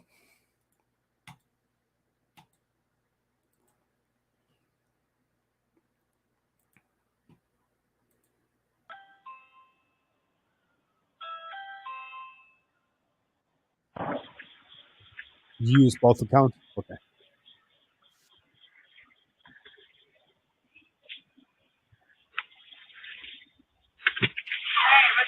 How much? Y'all are so proud. I'm just curious. Is this a Trump or Republican thing, or what is it? No. No, it's just like a USA. Proud to be an American. Are you proud to be an American? Are you proud to be an American? Who isn't proud to be American? And really, when it comes down to it, uh, it's really kind of disturbing to actually see somebody actually come up to somebody's house and actually question their motivations. She started to ask if I'm a Republican, because in the American declarations I told her that it's none of her business who I voted for. She continued questioning me about the declarations, then asked if I was a Trump fan. Went on to share more disturbing details of his interview. He said that after he had told the woman to get away from his home, she started to verbally attack his family. I live with my mother, who is elderly, and my son, who has special needs. My family comes first, and she's lucky I only used words in that moment. The homeowner then revealed that the most alarming remark of all, the woman threatened to come back and blow up his house. She was daring me to shoot her, and at one point, I asked why I would shoot her, and she then says, "I'm coming back to blow up your house." I'm like, are you threatening me? You're going to blow up my house? And she said, "Yes, I'm coming back, so you'd better be ready." The Moore Police Department Criminal Investigation Division posted about the incident in the Facebook page August 1st. They're urging the public to help the woman who reportedly drives a black Toyota 4Runner. Really? You don't say. Crazy woman. Crazy woman. Watch out. If you decorate your home, you put things out. You put things out. You make it look like people actually see what you actually believe in, and they see that. They have the tendency to turn face and just be like, "Oh, you must be one of them. You must be one of them." It's like, well, excuse me? Excuse me? You're the one that's actually being the ignorant one and actually going to the point, like this lady, in ringing your doorbell to ask you your political motivations because, oh, it looks like you have, American propaganda on your yard, according to them. You have an American flag? Is somebody going to start questioning if you have an American flag hanging outside your door? They gonna, what? Are you kidding me right now? How fucking ridiculous can people get? Sorry, I'm spamming, but who is this lady's? What is this lady's damage? What? I really wish that they wouldn't have put that stupid little heart thing down in the corner. They put it right over the top of words, and you can't move it. No, you're not spamming. You throw as much stuff in the comment that you possibly want or can. Do it. Don't stop. Continue to actually do just that. The interaction helps. It helps a lot. A lot of people don't realize that when you're actually in chat like that and you actually do that, it actually helps the channel. It helps the channel tenfold. So yes, continuously. Everybody, if you're there, join in chat and actually do just that. Let's go. If you haven't done so already, please hit that like button. Come on now. You know you want to.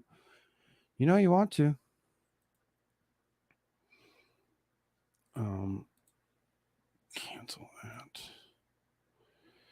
So, again, like I said, we're going to kind of move on just a little bit. We're going to move away from the political side of things, sorta. More news. There's a lot of it.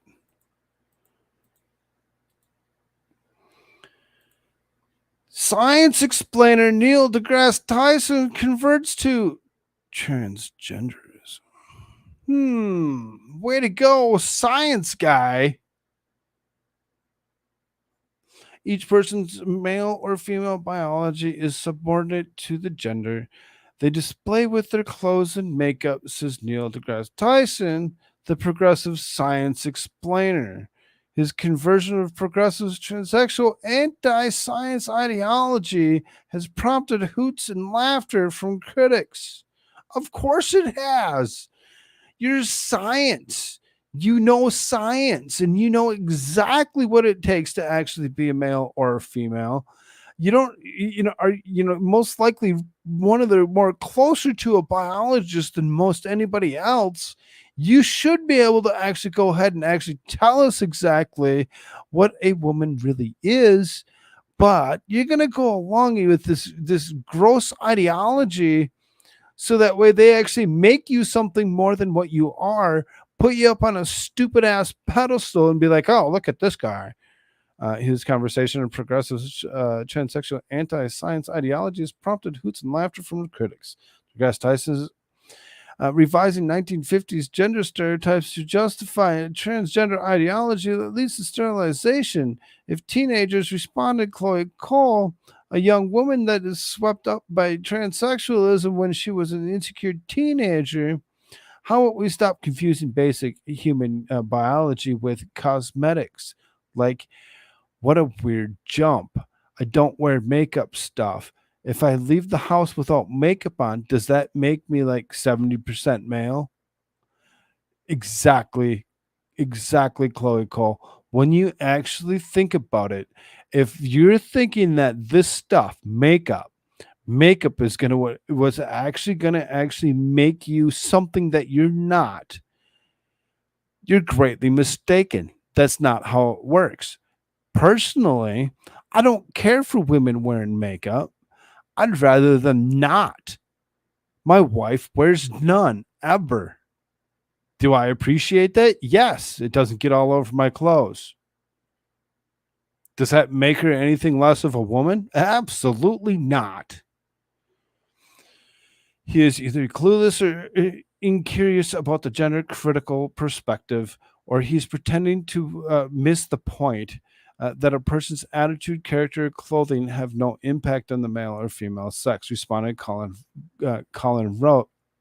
Wright, a well-regarded critic of transgenderism. He said, if he would bother to consult the actual critics of gender ideology for their perspective, he would understand that the current debates are about legitimate concerns over eliminating sex-based laws and protections for women and girls as a class rooted in biology rather than shared desire to wear eyeliner. DeGrasse Tyson, the much touted advocate for science, embraced transgenderism in a recent episode of Stephen A. Smith's podcast. My point is apparently that biological XXXY chromosomes are insufficient because when we wake up in the morning, we exaggerate whatever future we want to portray, the gender of our choice. Suppose no matter my chromosomes today, I feel 80% female, 20% male, I'm going to put on makeup. Tomorrow, I might feel 80% male, I'll remove the makeup and I'll wear a muscle shirt. Why do you care? What business of yours to require that I fulfill your inability to think of gender on a spectrum? We don't. We don't care. Go ahead, do that. Do that if that's what you wish to do. But don't push it on me and tell me that I need to actually go ahead and call what it is that you decide that you wanted to be that day. Because what else in the next day? Because today you come out and you're like, yeah, I'm 80% women today. I call me a female, and then tomorrow I call you a female, and you're like, you misgendered me. I'm a male today. Are you kidding me? Quit fucking around. Quit making idiotic reasons to actually believe that this is actually something that we should be cared about. Many, not all, male transsexuals insist that their female gender identity actually converts them into biological women. Gender ideology is the belief that what makes someone fundamentally a woman, girl, man, or boy is their subjective identity instead of objective biology. An August 1 response from Wright. A lot more follows from the interlocks with the core belief, but that's the foundational premise. Right, wrote, the current debates have nothing to do with the refusal to acknowledge and accept sex atypical behaviors and expressions. In reality, they're about legitimate concerns over eliminating sex based laws and protections of women and girls in the class rooted in biology rather than shared desire to wear eyeliner. They're about preserving sex segregated, intimate spaces for the safety and dignity of women and girls. If you want a safe space, it's not the whole world. You don't get to go outside and actually push for it to actually be something that we all need to actually recognize on you. You do you, leave my children alone, as well as everybody else's. If this is only truly about aesthetic, nobody would care. It's my job, or it's my business, because you're using 1950s gender stereotypes to justify the ideology and leads to sterilization and mastectomies of 15-year-old girls who just don't fit in. Girls like me. I wonder what gender he was when he recorded this. He doesn't have a muscle shirt on, right? No spray tan. He probably like 50% male, because the only thing that they're established in video is a man wearing trousers and a tank top, but a woman, they wear lipstick and dresses. Do they?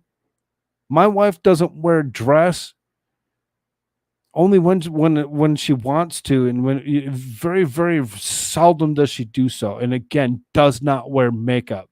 That doesn't make her less of a woman, because your ignorance says that, oh, that's what they do. No, they don't.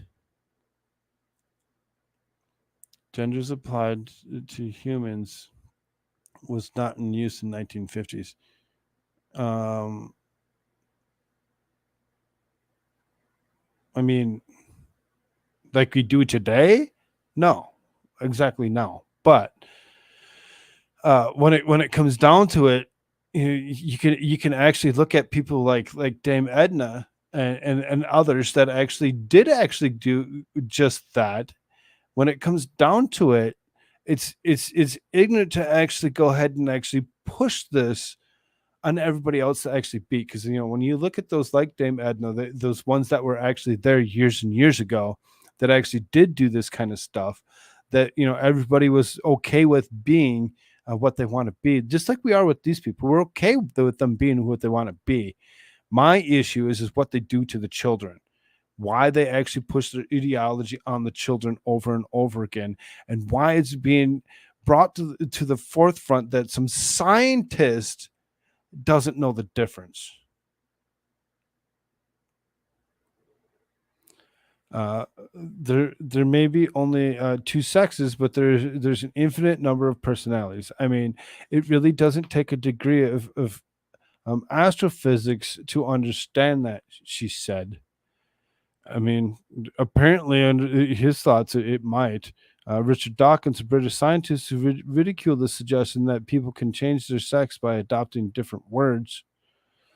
Sex really is binary. There's no question about it. Another critic of Dawkins said in a recent conversation with Irish-born Helen Joyce, another critic of transgenderism. To me, as a biologist, distinctly weird, people can simply declare, I am a woman, though I have a penis. What we are talking about is an intensely linguistic movement. There isn't a sense in which a man can become a woman except linguistically. Numerous polls show that the public is increasingly rejecting transgenderism, even as it sympathizes with confused youth, despite relentless, near universal pro-transgender edge in establishment media outlets. Stop pushing your ignorance on everybody else. If that's what you want to do it. Have fun. If you feel that you're actually a woman, fine. Feel as you're a woman. Become that. Become that, and actually, prove to the rest of the world that you are who you are as an adult. Don't push it on other kids. Do not push it on other people to actually make them believe that you're something that you're really seriously not. I'm a woman, though I have a penis. Right, exactly, Jorah. More of a diversity inclusion face that can be used for public consumption. DeGrasse Tyson is a tool. Yeah, he is. Not even a scientist.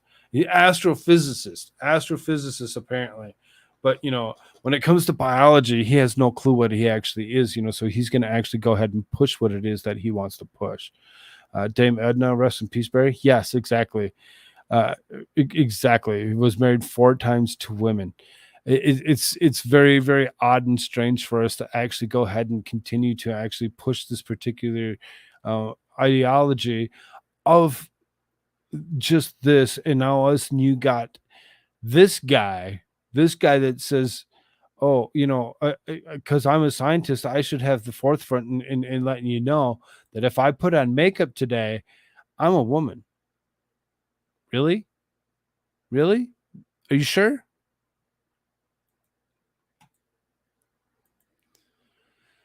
Oklahoma governor signs Women's Bill of Rights to protect girls from out of control gender ideology. Oklahoma Governor Kevin Stitt signed a Women's Bill of Rights into law on Tuesday, an executive order that defines sex based words like female, woman, mother, protects women only spaces. We're taking a stand against this out of control gender ideology that is eroding the very foundation of our society. Stitt said during the bill signing, flanked by former NCAA swimming champion Riley Gaines, the Independent Women's Voice developed the model legislation that inspired the Women's Bill of Rights executive order. Oklahoma is the 3rd state to implement the Women's Bill of Rights, defining sex across state code and law to mean biological sex at birth. Kansas and Tennessee have adopted similar legislation inspired by IWV's model. Today, Governor Stitt is telling my young daughter that the millions of our other Oklahoma women and girls that he has their back, that they no longer have to fear for their safety in private female-only spaces. In Oklahoma, we protect women. Today, the definition of a woman is solidified for women-owned businesses like mine and for women entrepreneurs throughout the state. Without the governor's executive order today, the distinction would soon cease to mean anything.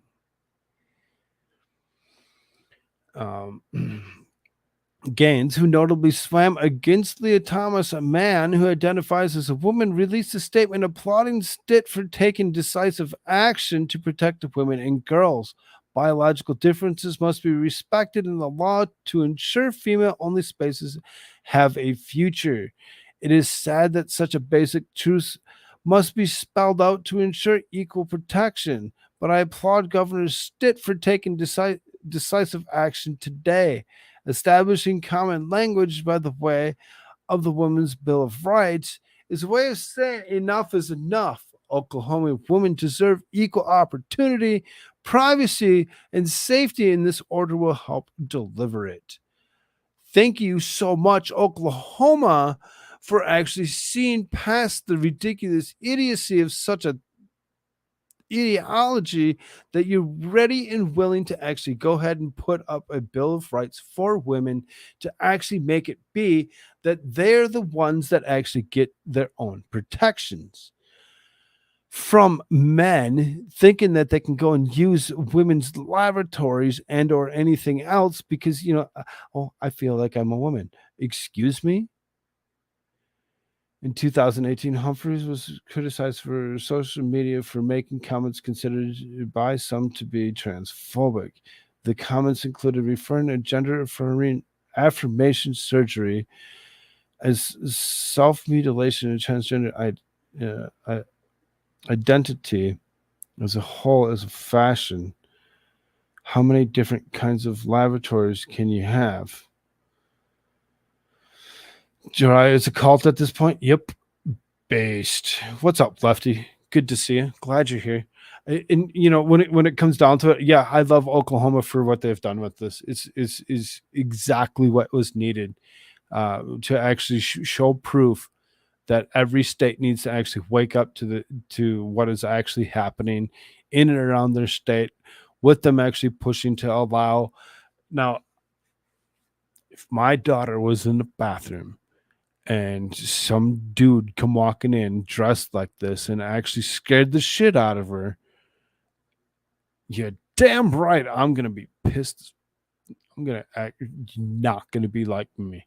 No way.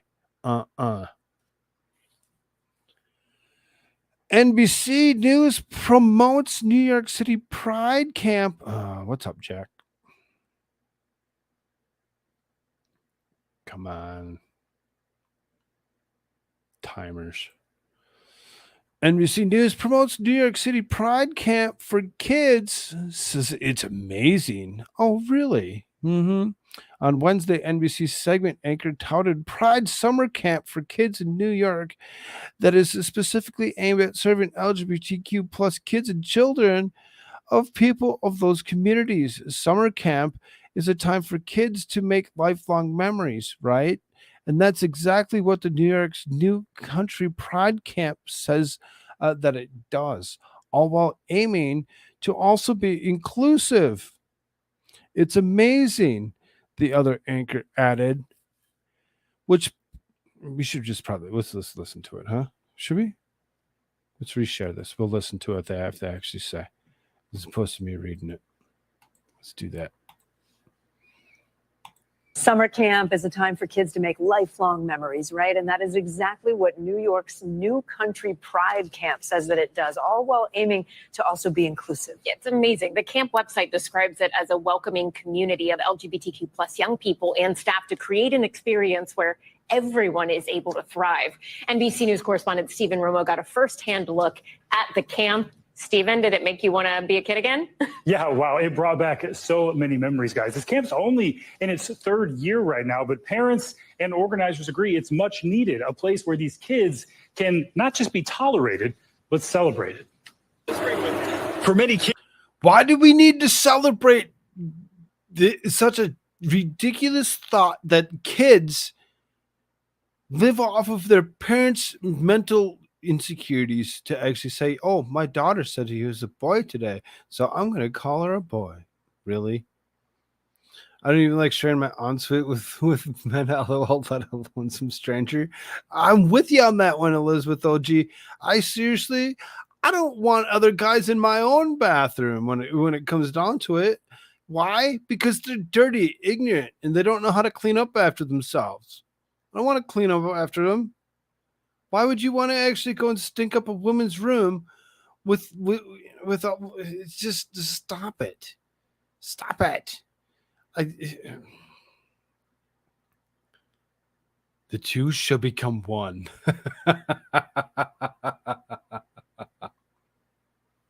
Kids camp helps add some sparkle to their Hey, summers. kids, who wants to learn what anal is like? Yeah,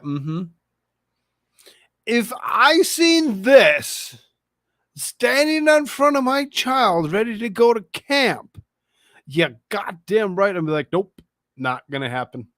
Bye. A little chunkier. At New Country Pride Camp, that sparkle is a lot more literal. The 14th Street Y and New Country Day Camp are in the middle of Pride Camp. Now in its third year. Here, kids, look at all the makeup you can put on your face. Let's see how many layers you can get on before you actually start itching and can't get past the point of you have too much on. The program is specifically aimed at serving.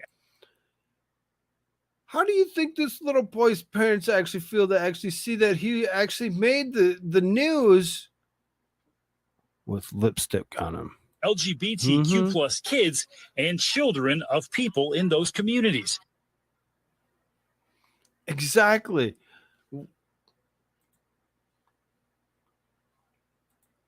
Exactly, Alan Walsh. What the fuck? Really? How far are we gonna go? How far are we gonna go? We've actually gone too far, in my opinion, already. And guess who else is actually with us on this? Oh, look, it's Anna Kasparian. I'm done on Democrats pushing garbage identity politics. Young Turks Anna Kasparian erupted Democrats pushing garbage identity politics during a Monday episode. Huh, you don't say. We're not going to play the whole thing. We're just going to play this little clip here real quick. is that I'm done with the identitarian garbage. I'm done with it. It is a giant distraction. And the more we focus on it, and it's definitely very obvious to me when it comes to the left, the people who are supposed to be fighting for a better economic system, better economic conditions, better working conditions, all of that stuff pushed aside. Let's focus on the identitarian stuff. And the identitarian stuff by nature divides us and leads to more fights, more conflict, even among us. But that's the point. Anyway, sorry, that's a little bit. And that's the point. Exactly, Anna Kasparian. That's the first time that you've said anything ever that I agree with 1000%. They took everything that they were about, they pushed it aside, and they set in identity crap and said, well, this is what we're going to actually go after. Really? How gross. And I'm glad that we actually have somebody like Anna Kasparian actually waking up to what the left has actually been pushing to actually go ahead and let everybody know. Stop it. Stop it. Get back to what we're here for. And that's what it should be. Not for this ignorance of identity politics. There's no video for a little bit, I think. A pro-life Catholic father arrested by FBI announces Pennsylvania congressional run. Oh, okay. A Catholic pro-life advocate who is arrested and charged with President Joe Biden's administration following an incident outside Planned Parenthood clinic has announced that he's running for Pennsylvania's 1st congressional district. Mark Hoke, a father of 7, announced the news in a statement that he newly launched campaign website.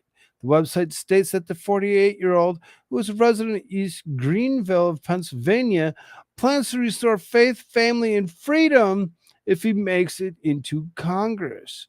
I'm running for Congress to further protect my family, those in the 1st District, and the Republic. Mr. Hoke's website states, I will focus on restoring traditional values and principles that are central to the American identity, such as faith, family, freedom of speech, religion, and the right to bear arms. I've seen firsthand what an out-of-control government can do to its citizens. I will fight to protect all people that are right under God and our Constitution. My platform is based on common sense.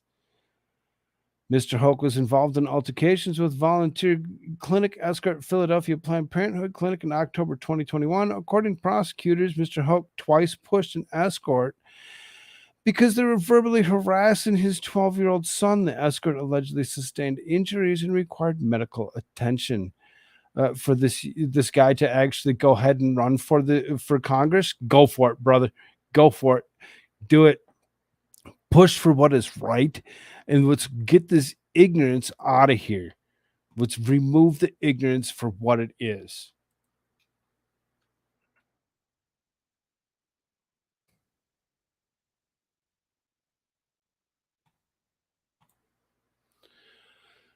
Democrats' hysteria and threats to democracy.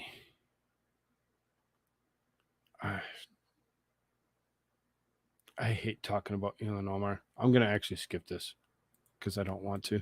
I just don't want to do it. 90-year-old Democrat Senator Dianne Feinstein cedes power of attorney to her daughter. Look, she looks like she shouldn't even be there.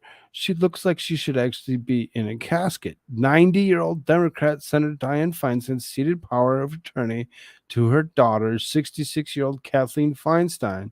Feinstein's daughter's handed power of attorney to deal with the legal battles over Rich Blum's estate. Dianne Feinstein's husband, Richard Blum, recently passed away, so Kathleen Feinstein is helping her mother deal with the dispute over a piece of property that Blum's life insurance. Dianne Feinstein returned to the Senate in a wheelchair earlier this year after a bout with shingles. Feinstein returned to the Senate in May after a 3-month absence due to shingles. The California senator's diminished condition, red, droopy eye, and paralyzed face shocked the public.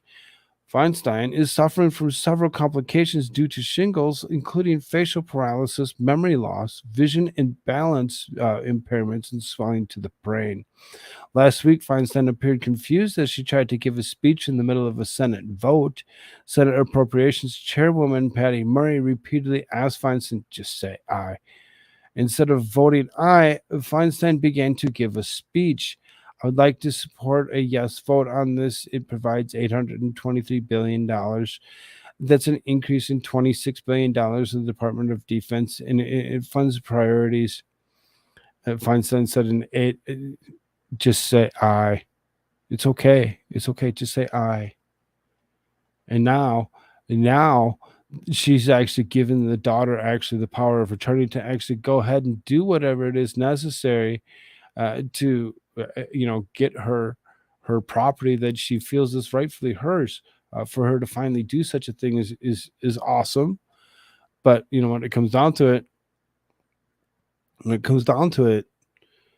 this 90-year-old person should not be in the seat any longer. They should have actually appointed somebody else, maybe, which is actually kind of scary in itself, because you have to actually look at the governor of California, who would actually be the one to actually appoint that position if it were to be temporarily filled until elections came.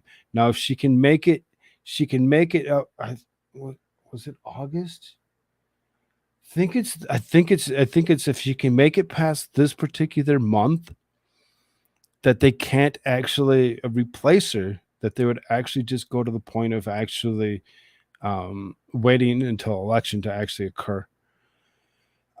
Clumsy Clairvoyance gifted 1 Koolfrogg membership. Thank you so much. That looks like that went to Jim Cox. Welcome, Jim Cox, to the Frog Army. Pay attention to those things that come along with that membership. That membership actually creates some interesting ordeals where we get into Saturday night conversations with random people, as well as gets you into Discord. Pay attention to your gifts.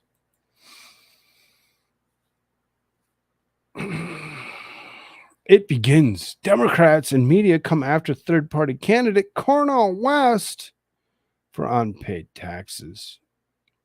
We're going to go after one guy for his unpaid taxes, but we don't care about the other one for his unpaid taxes, do we?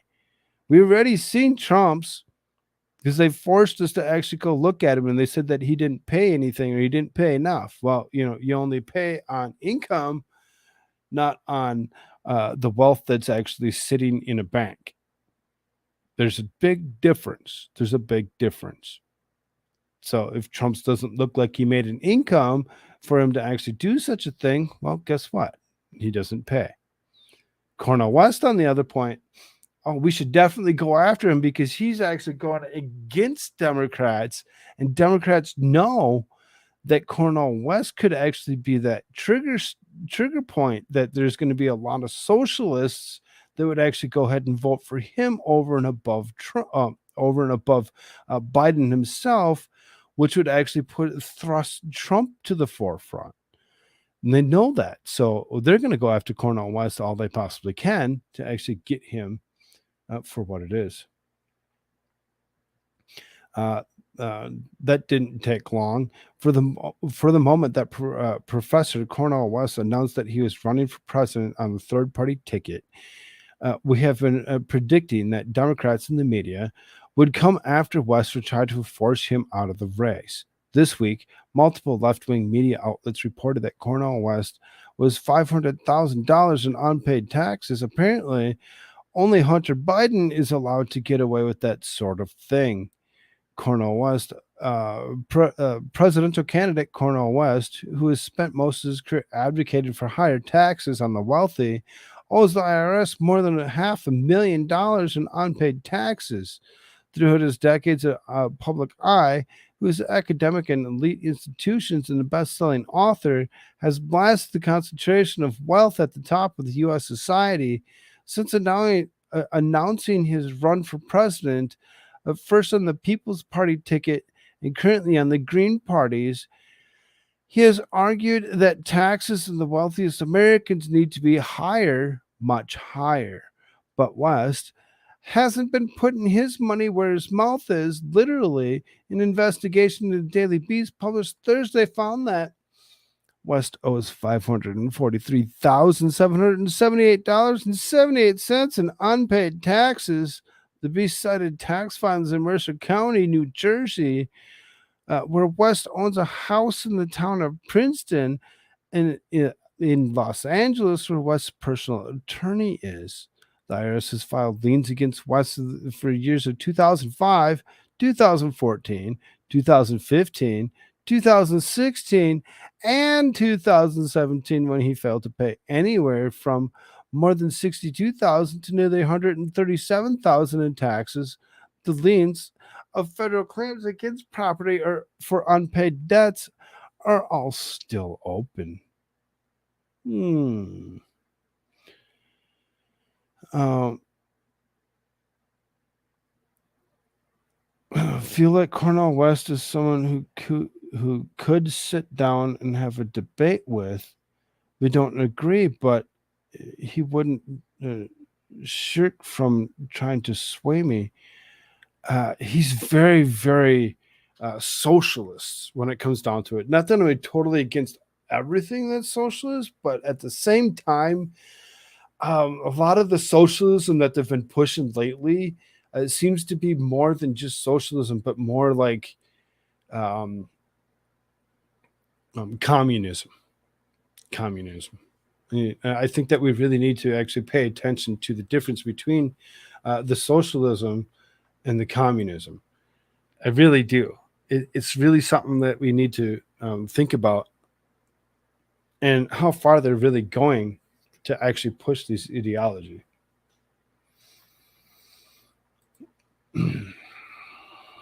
So, as far as that goes, I'm a former socialist. I mean, I was very, very much a Democrat for several years. I'm one of those that actually went ahead and I seriously voted with everybody since I could vote, because I had my rights taken away from me because I was a convicted felon. I did stupid shit, and because I couldn't do so for 5 years.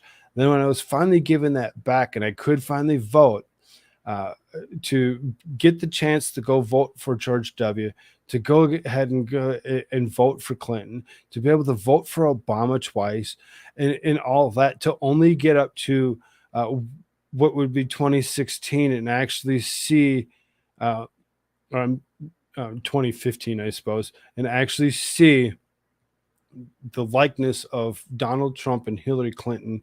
I couldn't pull the trigger on Hillary Clinton. So I'm with you.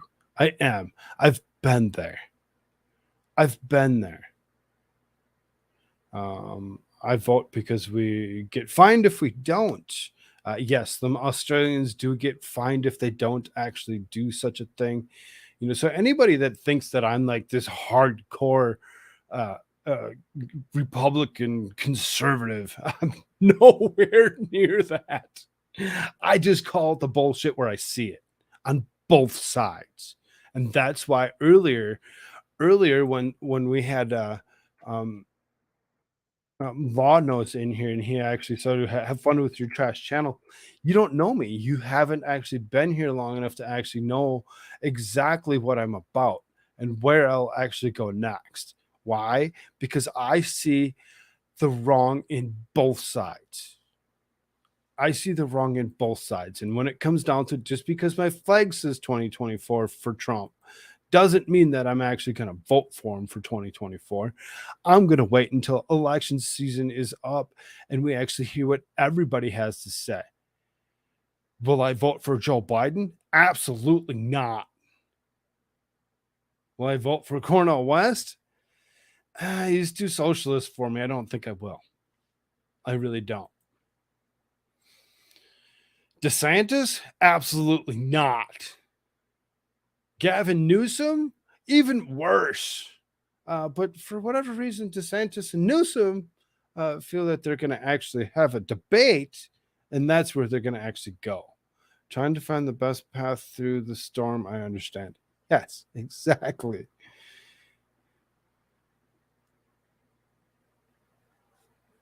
You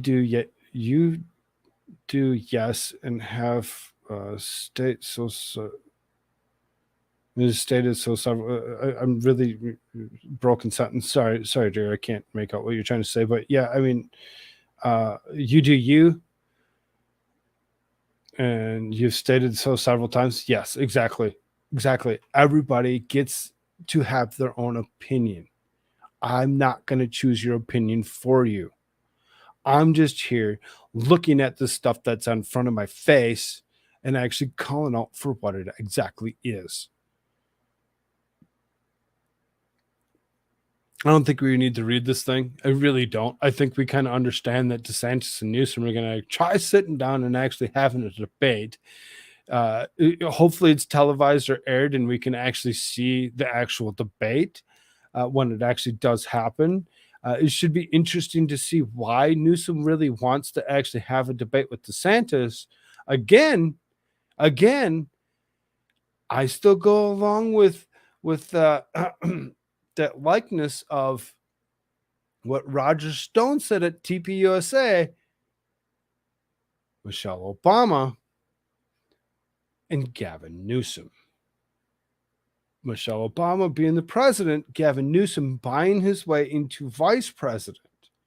Watch as it happens. I swear to God, that's where it's going. Can we say scripted? Where? Who? This debate? You think the debate's going to be scripted?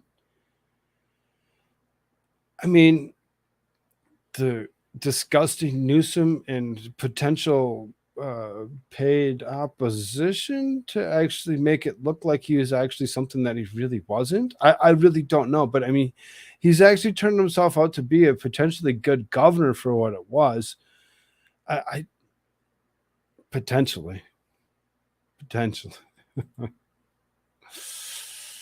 Well, he does have all the Getty money behind him. Newsom, yes, Newsom has a lot of money behind him. He has a lot of money behind him. Who we know that who's related to, right? Nancy Pelosi. Gee, I wonder what kind of money he actually has.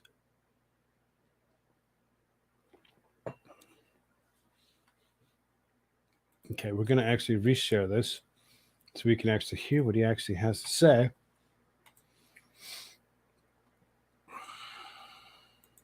And of course, they didn't like it. And it's just a good example of, could everybody just stop the posturing? Don't pretend that you love migrants so much, and then when we send them to you, you don't like them. You know? Mm-hmm. You're full of Mm-hmm. and we can see that.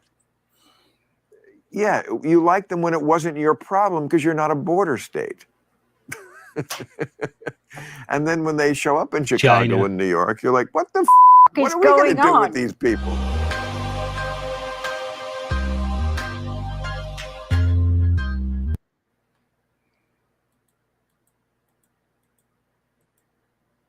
March comment aired just one day before sobering images emerged of migrants huddled sleeping in the sidewalk outside Manhattan's iconic Roosevelt Hotel.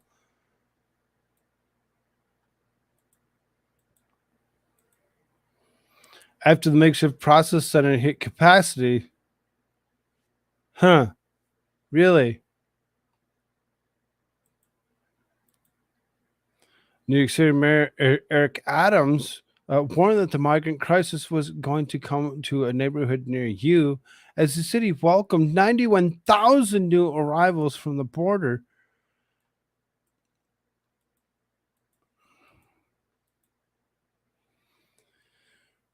So,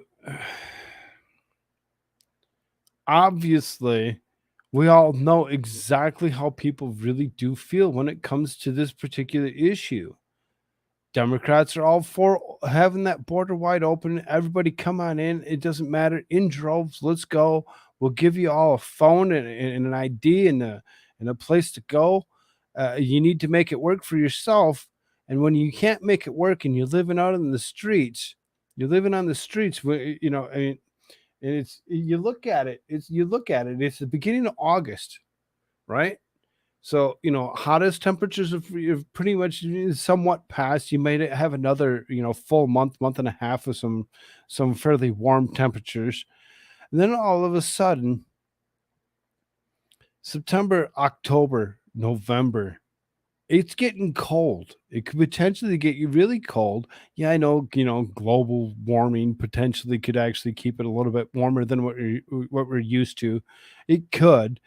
But then all of a sudden you hit November, December. It used to snow in October. Used to be a thing. Are we going to have to bundle up for Halloween or not? Are you going to have to actually put your costume over the top of your winter jacket so that way you can actually go trick or treating? It used to be a big thing that everybody would actually look at to actually realize if they could actually do something or not.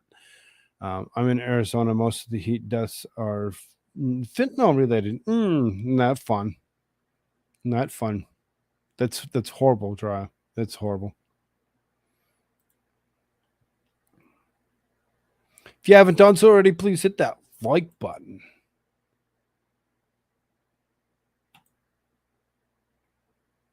But, you know, that guy, Bill Maher, just kind of, you know, obviously not a fan of illegal immigration. He wants it actually squashed for what it is. He wants it to go away.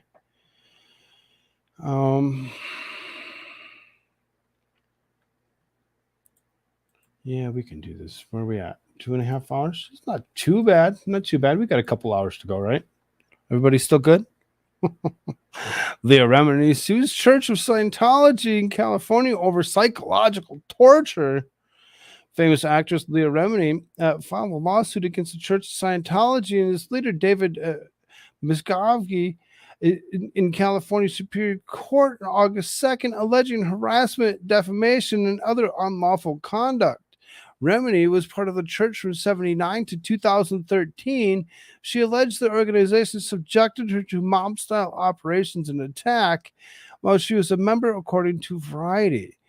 For 17 years, Scientology and David Miscavige have subjected me to what I believe is a psychological torture, defamation, surveillance, harassment, intimidation, significantly impacting my life and career, she said in a Wednesday press release, according to Variety. A famous King of Queens actress is seeking compensatory and punitive damages and alleged harm have affected her personal and professional life. Remini alleged that she is subject to a series of attacks and coordinated campaigns that were meant to obliterate and totally restrain and muzzle her, and said that the attacks were activated by OSA and their operatives, according to Variety. The Church of Scientology did not immediately respond to the Daily Caller request for comment. Remini voiced her desire to stop others from being targeted by the Church of Scientology. I believe I'm not the first person targeted by Scientology in its operations, but I intend to be the last. Remini said in attempting to require Scientology and any entity it controls and funds to cease and desist in alleged practices of harassment, defamation, and other unlawful conduct against anyone who Scientology is labeled as the enemy, according to Variety. With the lawsuit, I hope to protect my rights and afford the Constitution of the United States to speak the truth and report the facts about Scientology. Feel strongly that the banner of religious freedom does not give anyone license to intimidate, harass, or abuse those who exercise their First Amendment rights. People who share what they've experienced in Scientology and those who tell their stories and advocated for them could be free to do so without fearing retaliation from a cult with tax exemption and billions in assets. Kind of, you know, I mean, you could use it almost on any other religion when it comes down to it. The press has the right to report about Scientology without facing a sophisticated intelligence operation of Scientology and destroying their personal lives and their careers. Okay, great. I'm glad that you're advocating for something and actually going after what these people are about, actually shutting down the ridiculous of Scientology in itself. Now, when it comes down to it, do I think that it should actually go away? Maybe not. Maybe not, because I mean, and I'm just saying maybe that, because I don't really know. I don't know what Scientology is about, and I'm not willing to actually go to the point of actually trying to find out either. I've been in what some consider a cult of Catholicism. I've been there, gone through the baptism, through the communions, and the confirmation, all that. And because why? My parents always brought us to classes to actually make us do just that. When it comes down to it, they're pretty much a cult in themselves as well. So to actually push any one religion on somebody and say this is what you need to believe, and we're going to actually harass you, defame you, or in any other reason, might just be to the point where we need to actually wake up to the situation and actually do just that. And I'm glad that somebody's actually willing to actually go after this Church of Scientology for what it's been, because if they're actually doing these things, it's kind of immoral for them to actually try pushing it on anybody else as well. Maybe she'll actually get something out of it. Maybe she'll get something out of it.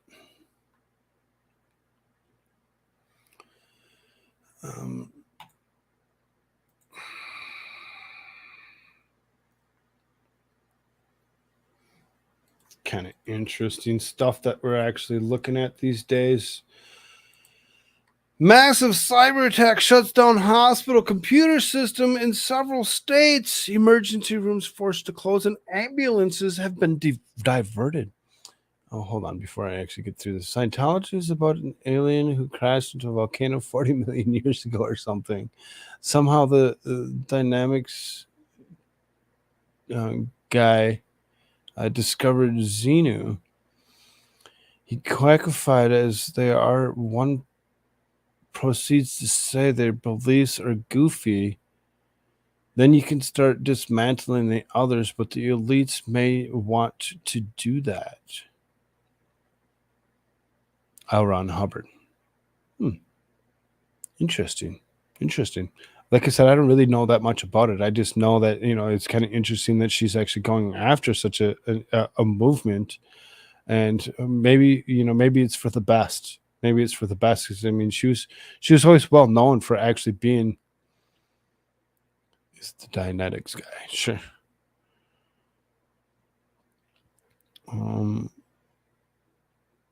The biggest religion on the Australian census is usually Jedi Knight. There's a power aspect in any religion, which sits bad with me. I feel like you're joking, but I don't know. I don't know either. Hello, I watch Battlefield Earth. Is there seriously a thing where people actually believe in Jedi Knight in Australia? Because it sounds fake, just like Australia in itself. Remini is also crazy. Yeah. I mean, it could be, but maybe she's actually waking up to the situation and she's actually able to bring us to this stage of no. I don't know. I'm not the person to actually tell you if who's right and who's not. I'm just going to give you my opinion on it, and I think that maybe it's a good deal for her to actually do this particular thing, and I actually go after them. Massive cyber attack shuts down the hospital computer systems in several states. Emergency rooms forced to close and ambulances diverted. The cyber attack on Thursday caused a significant disruption in hospital computer systems across several states in the U.S. Many primary care services remained shut down on Friday as security experts scrambled to determine the extent of the problem. The attack targeted facilities operated by Prospect Medical Holdings in Los Angeles-based healthcare provider with hospitals, clinics, and outpatient facilities in Texas, Connecticut, Rhode Island, Pennsylvania, and Southern California. Recovery can take weeks, according to John Riggi, the National Council of Cybersecurity and Risk of American Hospital Association. In the meantime, hospitals must rely on paper systems and humans to do tasks like monitoring equipment and transferring records across the departments. These are a threat to life crimes, which risk not only the safety of the patients within the hospital, but also risk the safety of the entire community that depends on the availability of that emergency department to be there. Prospect Medical Holdings operates a total of 16 hospitals in a network comprising of over 165 outpatient facilities and clinics in an affected region. Wow.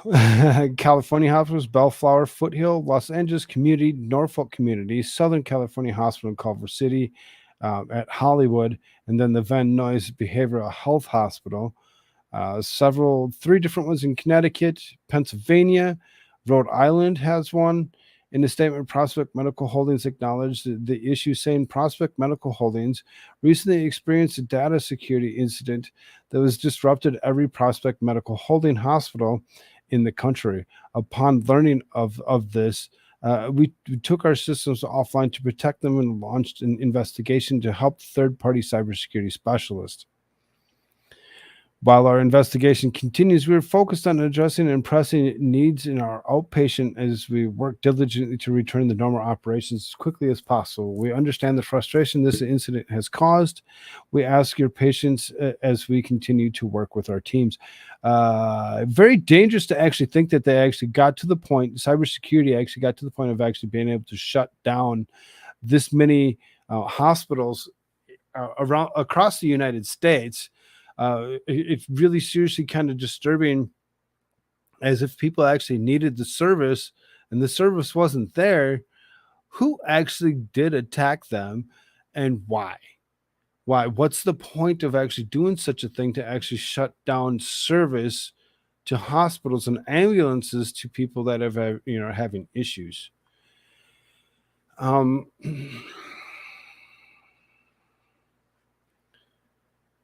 So I guess this one should have come a little bit sooner. Maybe it could have gone along with something, other immigration things or whatever. 2 dead bodies found in nearby Abbott's border buoys.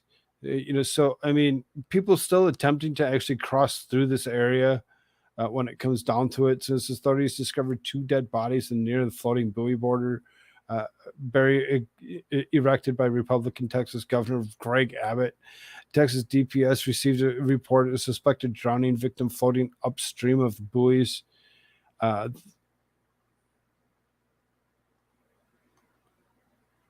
was a picture. I think I actually grabbed the other article. Okay, yeah, I did.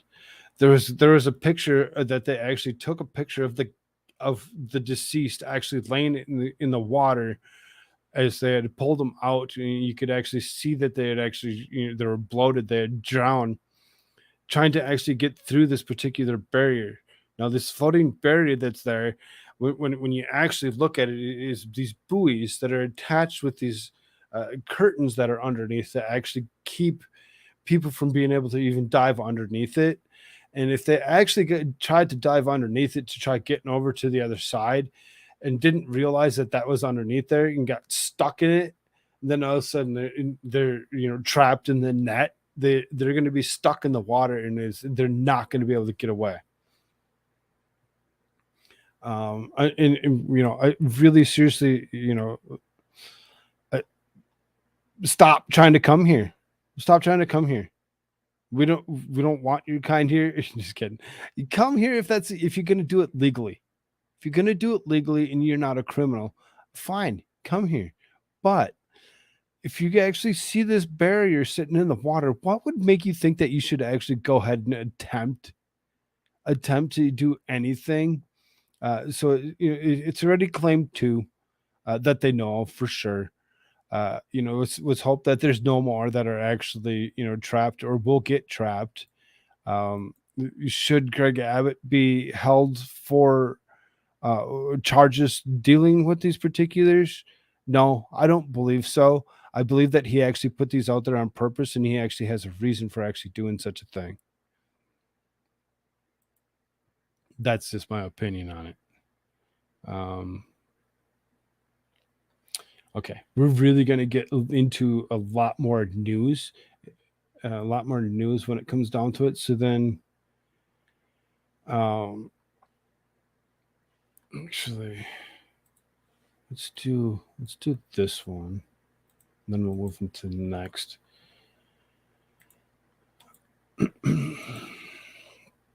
Black bear shot and killed by Montana man in his living room after break-in.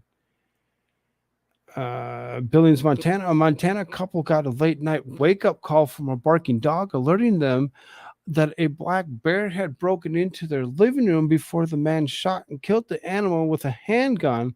The confrontation with the large Bruin happened in the rural community of Luther at the base of rugged Beartooth Mountain, where Thomas Bolcom and fiance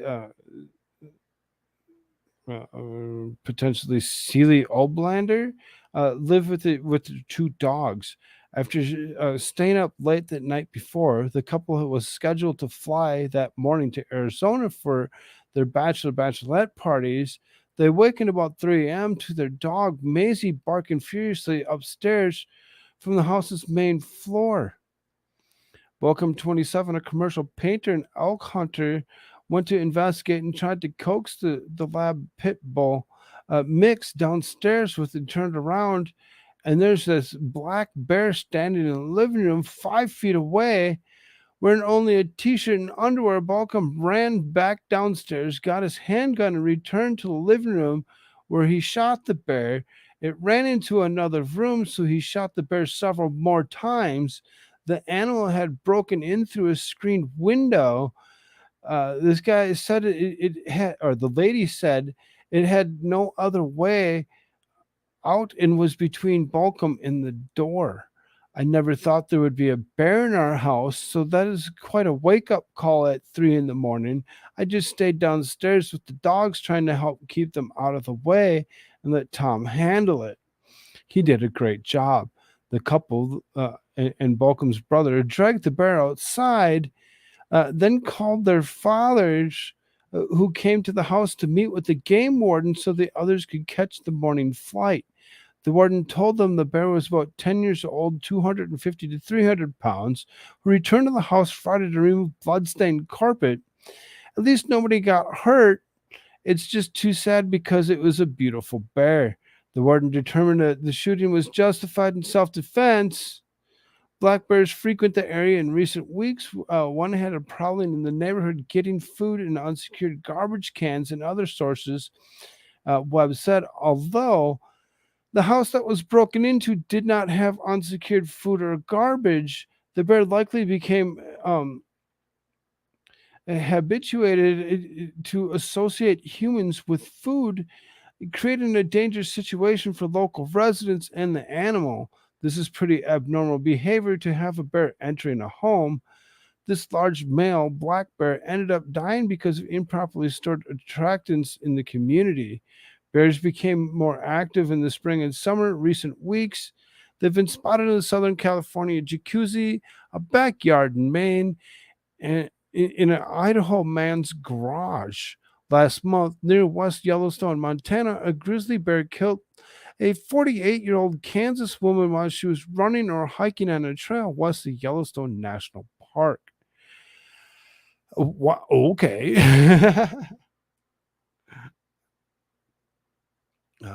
Bears Lives Matter. Jerry Lass, what's up? Good to see you. Captain Have Fun, what's up? The same thing happened to us when I was a kid. I broke through a double door and was with those squares of glass, the wood, but we didn't kill it. Shot it with an AK and it ran towards the lake below. You pulled out your AK. Good thing it was a good day. People be dumb. Here's a violent animal. Let's feed it potato chips. Yes, exactly. There's a lot of people out there that actually go ahead and do such a thing of actually feeding the animals or trying to pet the animals. There's been several people over the last, several months or whatever that have actually gotten gored by bison attacked by black bears or any other leave the wild animals alone. Just leave them alone, dude. There's no reason whatsoever to actually go after such a creature. I told you I have a bunch left. We're gonna actually move through some other stuff here. Uh, uh, um, 16 watching. Wow, that's awesome. Thank you all so very much. If you haven't hit that like button, please do so before we actually move on through the rest of this.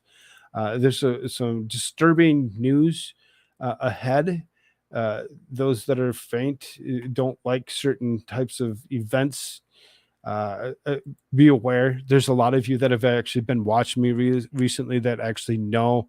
Once I get into the latter stuff, that we actually get into some disturbances, some disgusting things that people like to do, and I've found quite a bit in the last 2 days.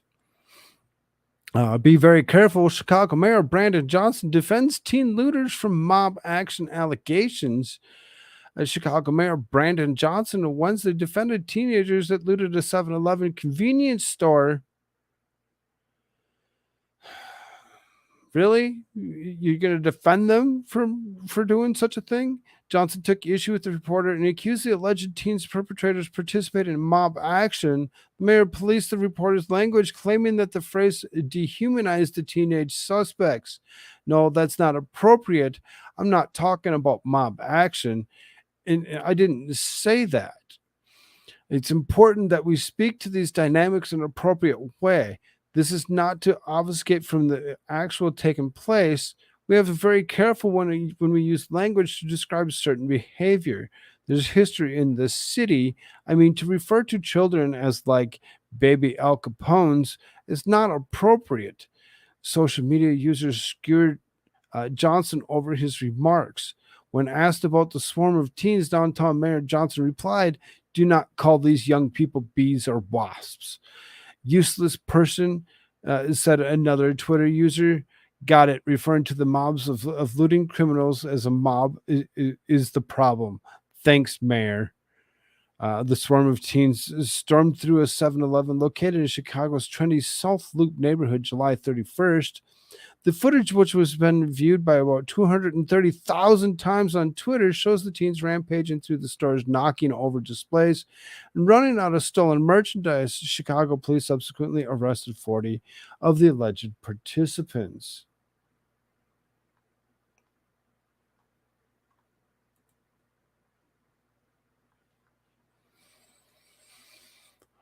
It's okay. We're going to go ahead. Mob mentality is a thing. We don't care. Go ahead. Do whatever it is that you wish that you want to do. And don't call them out for it. And you definitely don't call them names, because you're gonna upset the mayor of Chicago when you call them a swarm. Only bees and bugs should be called swarms. No. What's going on?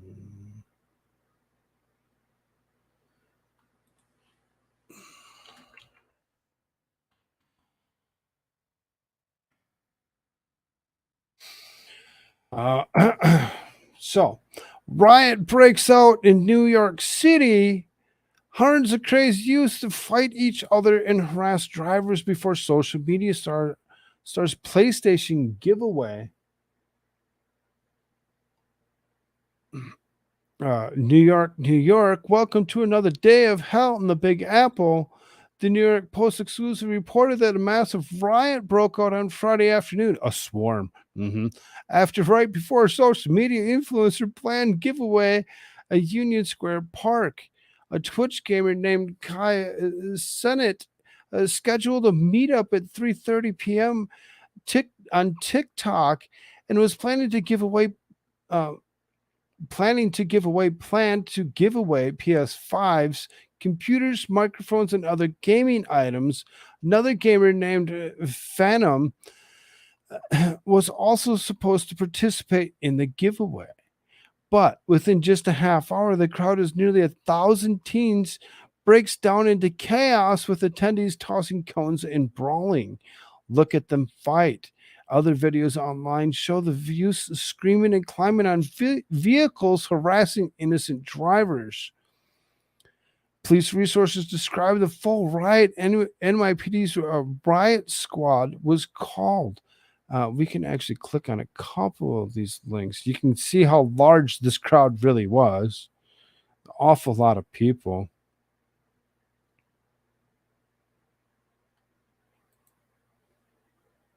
Wow, really? Just a couple. Just a couple. Don't call them a swarm. Huh. See what happens when you're a social media influencer and you actually go and call out that you're going to start giving away free things and you're going to be somewhere in particular at a certain time to give away free things. This is what happens. You cause widespread panic and pandemonium when you actually see this actually going on. Look at the movement of these people as they converge on each other, in cops just standing there holding the line. This is almost reminiscent of the Summer of Love all over again, over a PS5 or a computer or something of that matter.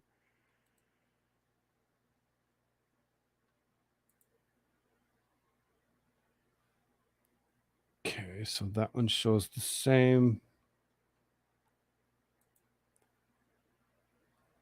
Does this one also show the same? It does.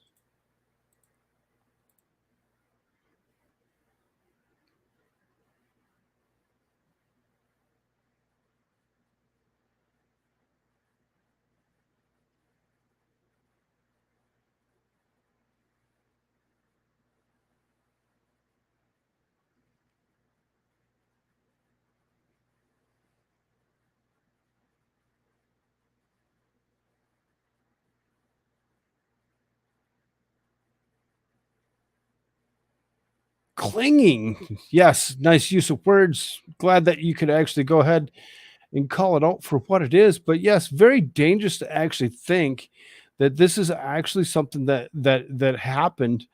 I really seriously find it very disturbing that an influencer would actually be able to draw up such a crowd over such an ordeal of it. It was a PS5. PS5 is the only real home gaming console now. I wonder if they will find way to increase the price. I'm shocked. Well, not that shocked.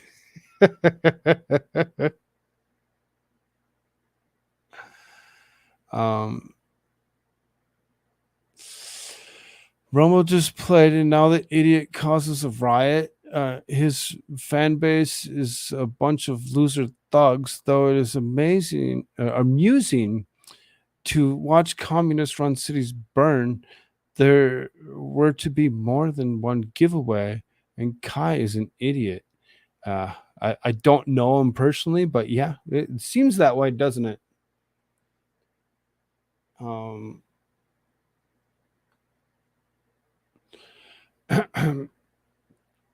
Mass looting of Gucci at LA's Century City Mall. Now, this was actually broadcast, quite a bit.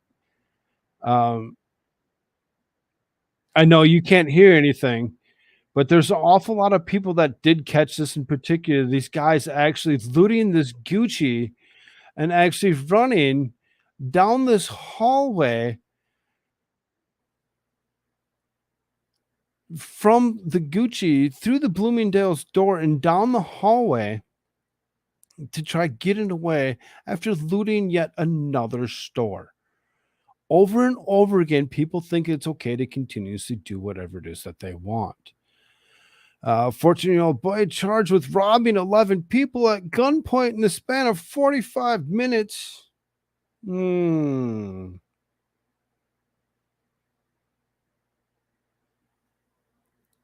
Really? A 14-year-old boy is charged with robbing 11 people at gunpoint in the span of 45 minutes in Chicago last week. The boy is suspected of robbing 29-year-old man in the 1100 block of West Taylor around 1:50 a.m. July 25th, the Chicago Sun-Times reported, adding that 5 minutes later, he allegedly stole belongings from 38-year-old woman and a 45-year-old man a few blocks away at the 1100 block of South Canal. Then around 5 minutes later, he allegedly robbed a 36-year-old woman and 24-year-old man on the 700 block of West Taylor Street. So then there's a list of these people that he actually did do this to. So at gunpoint, and he's going to go around, I'm going to rob a bunch of people.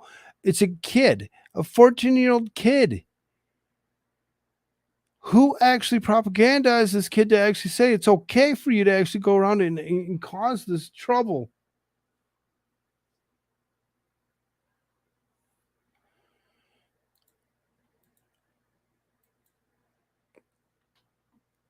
Ex-cop who killed pedestrian. It's just amazing. Koolfrogg has the West Coast, East Coast covered perfectly. Chat, yes, I'll cover all of it.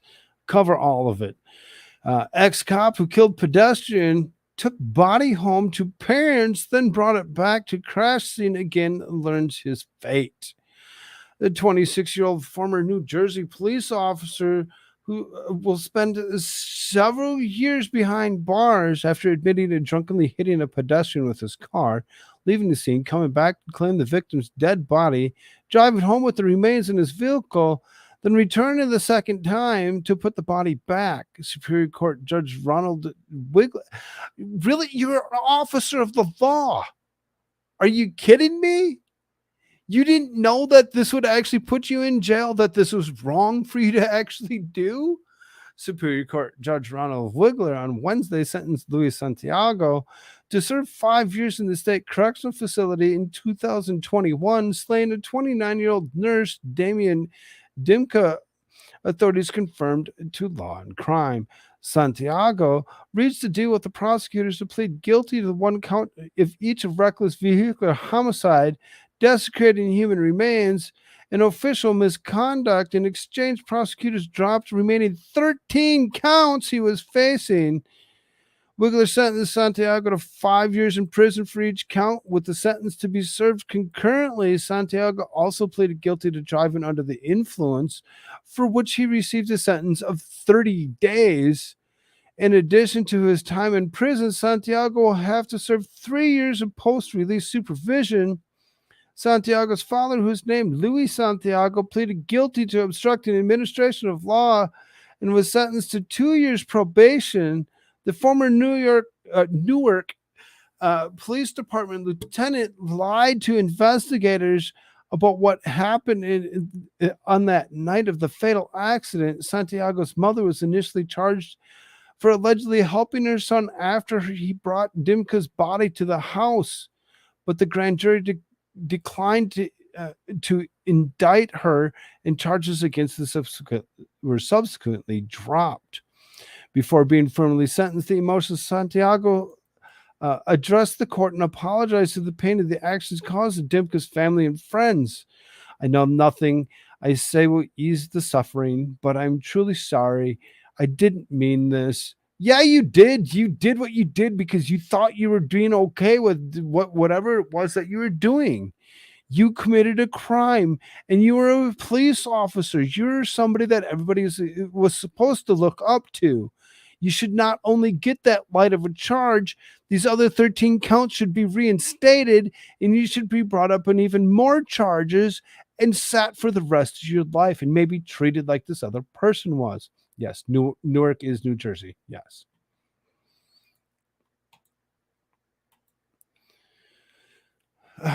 Man rams car on the sidewalk in South Korea and stabs people. I got it all over the world, and not just the United States. A man rammed a car into a sidewalk Thursday in South Korea and stepped out of a vehicle and began stabbing people at a shopping mall. 14 people were wounded in the country's second mass stabbing in a month. See what happens when you take away everybody's guns? They find something else to commit the crime with. How ignorant do we have to be to actually think taking away guns from legitimate citizens is going to actually be okay? Yeah, I know this is another country, but it's still the point of actually doing this is South Korea. This is Western civilization at its best. Why? Because we've actually turned it into just that. Over and over again. But yeah, okay, let's take away all of our handguns from all those citizens that actually should be able to have one. It's so ignorant. I told you this gets disturbing. Everybody that's watched this channel knows how disturbing some of this shit gets. FBI looks at more possible victims under the woman's escapes from cinder block cell in Oregon. Portland, Oregon, a man is posed as an undercover police officer kidnapped a woman in Seattle, drove her hundreds of miles to his home in Oregon, and locked her in a cinder block cell until she bloodied her hands, breaking the door to escape.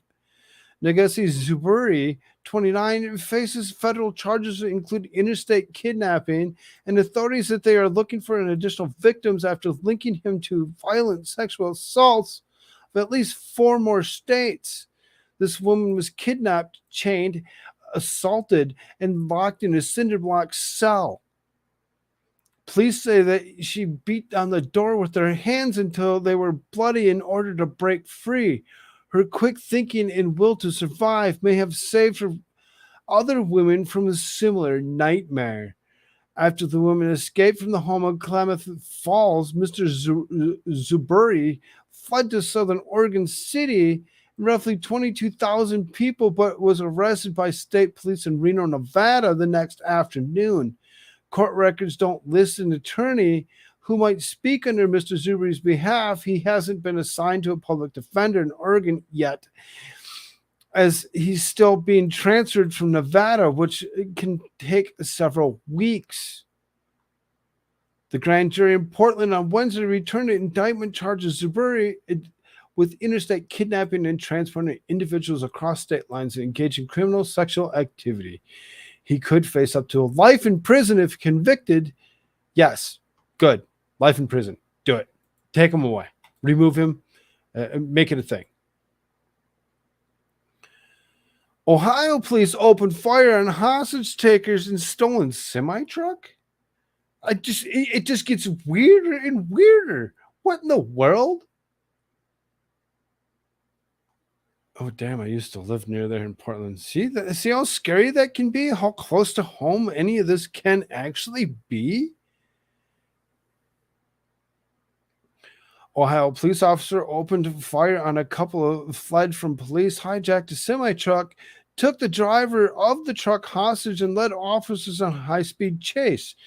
So, I mean, when it comes down to it, we know a truck driver. We all kind of know who some of these people are that do this kind of stuff. And I couldn't imagine any of those people actually running into this type of situation and how they would have reacted to being taken over by gunpoint to steal your truck, take you hostage, and do whatever it is that they wish to do.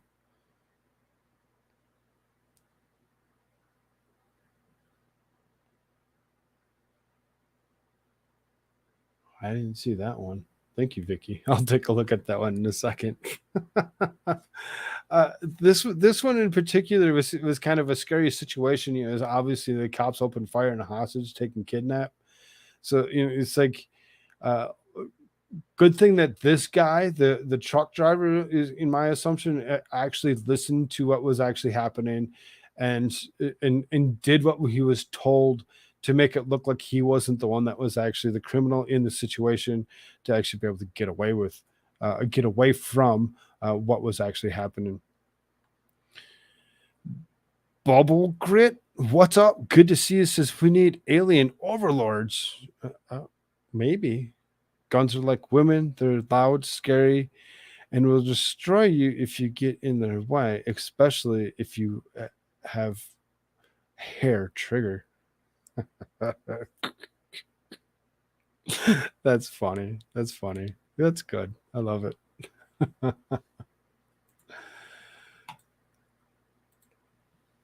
Man pleads guilty to stealing $147,000 of weed. Video shows them losing most of it while evading police. I'm going to stop the screen for 2 seconds. I'm going to actually bring this up by itself so we can actually watch this video.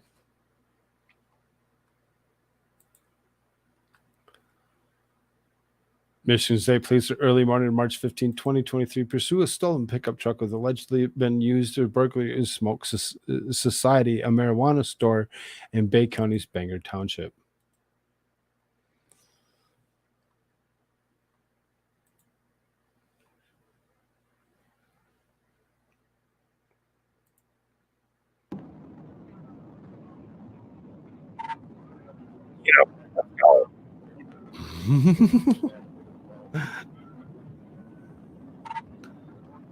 Yeah, right.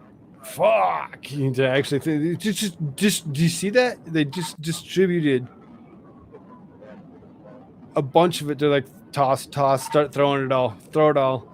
Do you think they're not going to go back and actually look for all this to actually try picking it all up to actually charge you properly? That's what I was like. No, you just wasted all of those really nice packages of marijuana. No, there's so many. It was in the state of Michigan where it's recreational legal. Why was he being scared to actually drop such a thing? Oh, wait, because he was over the limit of what they could actually take. And that's something.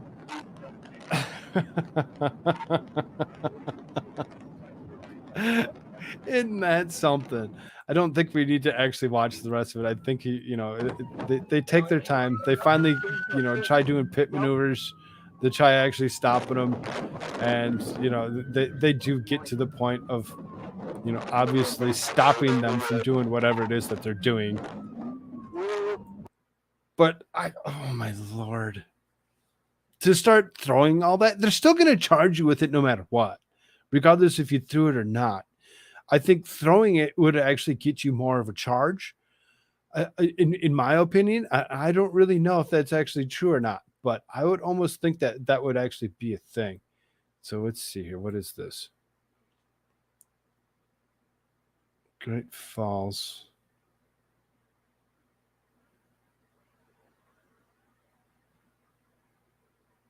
I got so many different articles here. I'm gonna actually. I'll keep this in the spin here, or whatever. I'll go over it, when it gets to that point. We're gonna actually push through all this because we've been here for just over 3 hours, and we're gonna actually make this as quick as we possibly can, and still have fun with it. Some of it gets very gross, very disturbing, very graphic. Package bomb explodes, leaving body parts strewn across parking lot. In a shocking turn of events, Stephen Beal, a 64-year-old man in Southern California, is convicted of killing his ex-girlfriend with a package bomb in 2018. The federal jury found him guilty on 4 charges: use of weapon of mass destruction resulting in death, malicious destruction of a building resulting in death, use of destructive device during the relation of a crime and violence, and possession of unregistered destructive device. He could face up to life imprisonment if he is sentenced. When he is sentenced this November, Bill was charged with killing this particular person on May 15, 2018, using a homemade bomb that he had slipped into her spa, Aliso Vejo spa. Upon opening the box given to her by Beal after returning from Hungary, where she had gone to visit family, the box exploded, leaving her dead and 2 clients knocked off their feet. It was later revealed that Bill was jealous because she had been seeing someone else for the last 18-month relationship. After their 18-month relationship ended, if the relationship ended and life was that bad that you can't actually go find somebody else that's more worth your time, or that would actually appreciate you for who you are, why would you go to the point of actually doing this? What was the life it is? Go boy, go away. You don't need it. You don't deserve to live any longer. California should unalive you for what it is. Investigation following the explosion revealed that more than 130 pounds of explosive mixtures and precursor chemicals at Beal's home, leading to investigators to believe that he used his expertise in building rockets and explosives for this terrible act. The verdict was left upon feeling Both outraged about satisfied as justice has finally been served for the victim and her family who endured so much pain over these past few years since the horrific incident occurred. His case highlights how extreme acts such as this can occur even between former lovers, which should be seen as an example for people everywhere with that actions like these will go unpunished no matter what form it takes or who commits them. Very dangerous to actually think that this is something that would be looked at as potentially okay, but nah, gross. It's very disturbing and ugly to see somebody actually do something. Thanks for the warning. Yeah, you're welcome. Anybody that's watched this channel has actually seen that I actually get into some of these disturbing crimes that people do. TikTok influencer guilty of murder. Mahik Bakari was around 120,000 followers on social network. Former TikTok influencer 24 and her mother 46 were found guilty on Friday in UK court of murdering two men whose car was rammed off the road during the late night high speed car chase last year. The pair, along with the two of the defendants, were convicted of 2 counts of murder following the deaths. Both 21 of these guys that were both 21 in February 2022, another 3 people were cleared of murder, but they're found culpable of 2 counts of manslaughter. The car in which the men were traveling was catastrophically damaged when it was crashed off a motorway near the English city of Leicester in the early hours of February 11th last year. The vehicle subsequently collided with the tree and burst into flames. Reports of the scene described the car as having virtually split in 2. Okay, very weird and strange to actually believe that this TikTok influencer would actually go to the point of actually doing such a thing. Yeah, wow. What the hell? How about this person here? Mysterious murder suicide. Police discovered a toddler, 2 infants, and their parents tragically deceased in obvious murder suicide. They came to investigating a call from the family's nanny. The alert came Wednesday morning, November 16th. The officer dispatched to the home near 7th Avenue in Northern. The caller found an unresponsive person and couldn't check further because of a strong gas odor that was around 8 a.m. Phoenix firefighters scrambled the hazardous materials team right behind them. On arrival, quickly mitigated the danger. The murder threat ended with apparent suicide, so the only danger to mitigate was the gas. Officials quickly evacuated the entire area while they carefully ventilated the premise. The slightest carpet shock could have blown them all to Tucson. They couldn't do much about the bodies because there were a whole collection of open and empty propane bottles, and the gas line was unhooked at the stove. It was still spraying gasoline in the fire hose. The deceased killer apparently planned to shoot meant to do him to detonate the fumes, covering up the murder. It didn't. They must have a house without a single pilot light. Flipping a light switch would have blasted a new crater. On Thursday, it was verified that 44-year-old Jason Hudgens killed his wife, 40-year-old Marla Hodgins, and the couple's 3 kids.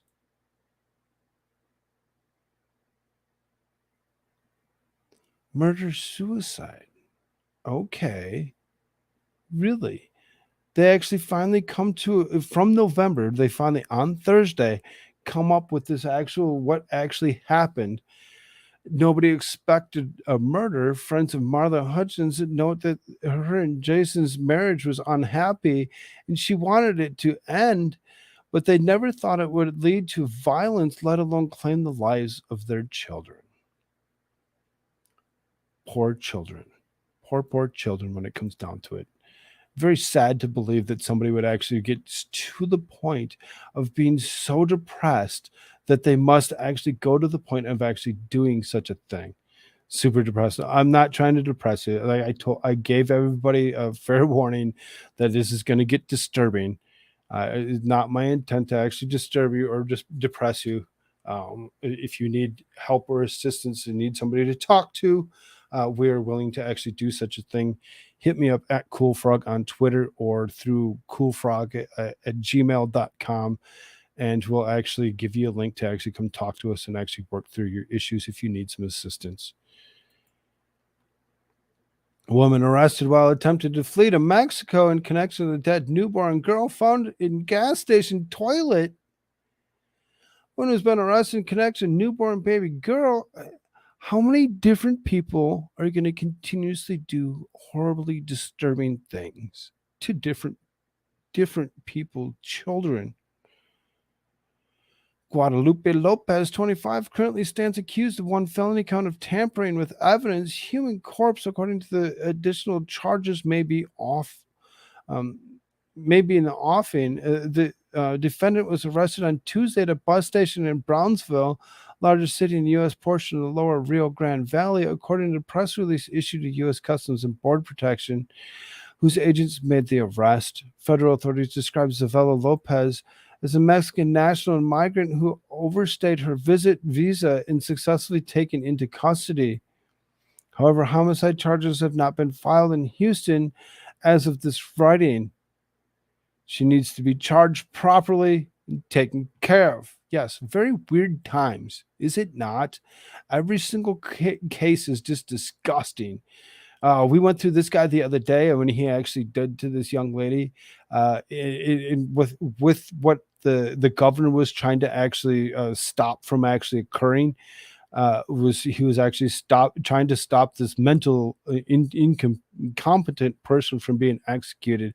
Was actually executed with lethal dose of pentobarbital, and it was administered on Tuesday evening.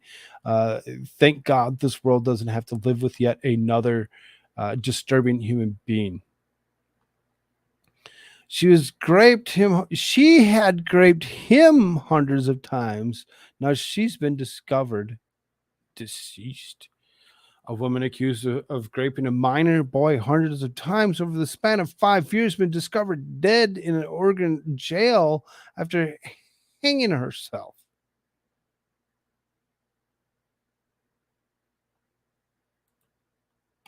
She couldn't live with what she actually did. She knew she was wrong. She went to the point of actually doing such a thing so ignorantly to remove herself because she couldn't deal with what she had actually done.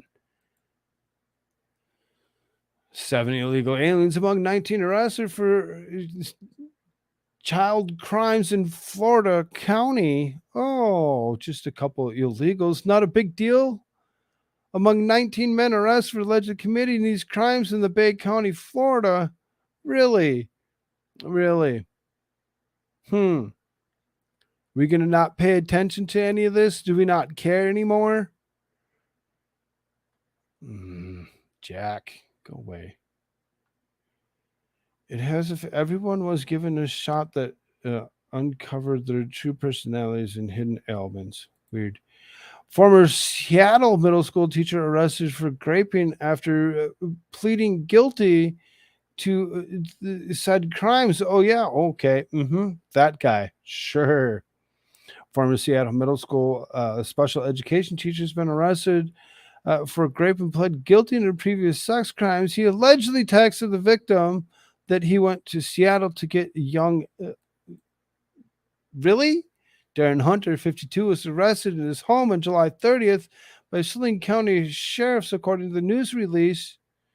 The woman identified in court documents met with Hunter over at his house to get drugs from him. He then raped and assaulted her. Further details show that he texted a victim that he went to Seattle to kidnap somebody. What is wrong with people? How disturbing, how gross do you have to be? Deputies identify skeletal remains in shallow grave of a woman whose family never reported her missing. This is from August 3rd.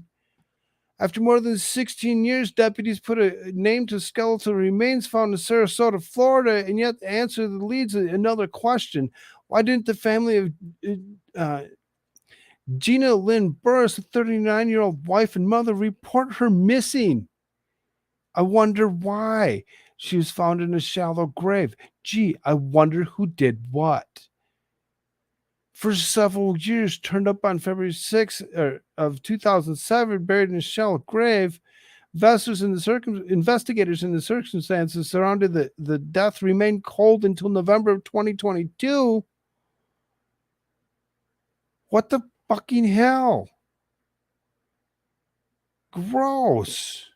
It says August 3rd on it, so that when you actually look down through here, and the reason that this is actually brought up again, the release outline of the family, she lived at the new management auto body shop. Son of the Gulf Elementary School between 2005 2006. The couple reside in Citrus County, Florida. The woman rents a Sarasota home. This is from Law and Crime. They've brought it up for a reason. Pretty young lady actually being not cared about. They don't care. They just don't care. This is how ignorant people have actually become. I see my viewer accounts dropping because I know there's a lot of people that just like, nah, I don't want to hear about this. I don't want to hear about all this. This is very gross and very disturbing.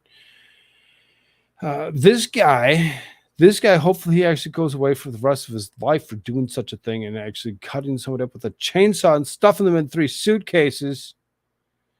Was caught sneaking into a home through a window while officers were executing a search warrant. What the goddamn hell? Mom left 10-year-old son's body in a trash can for 8 months.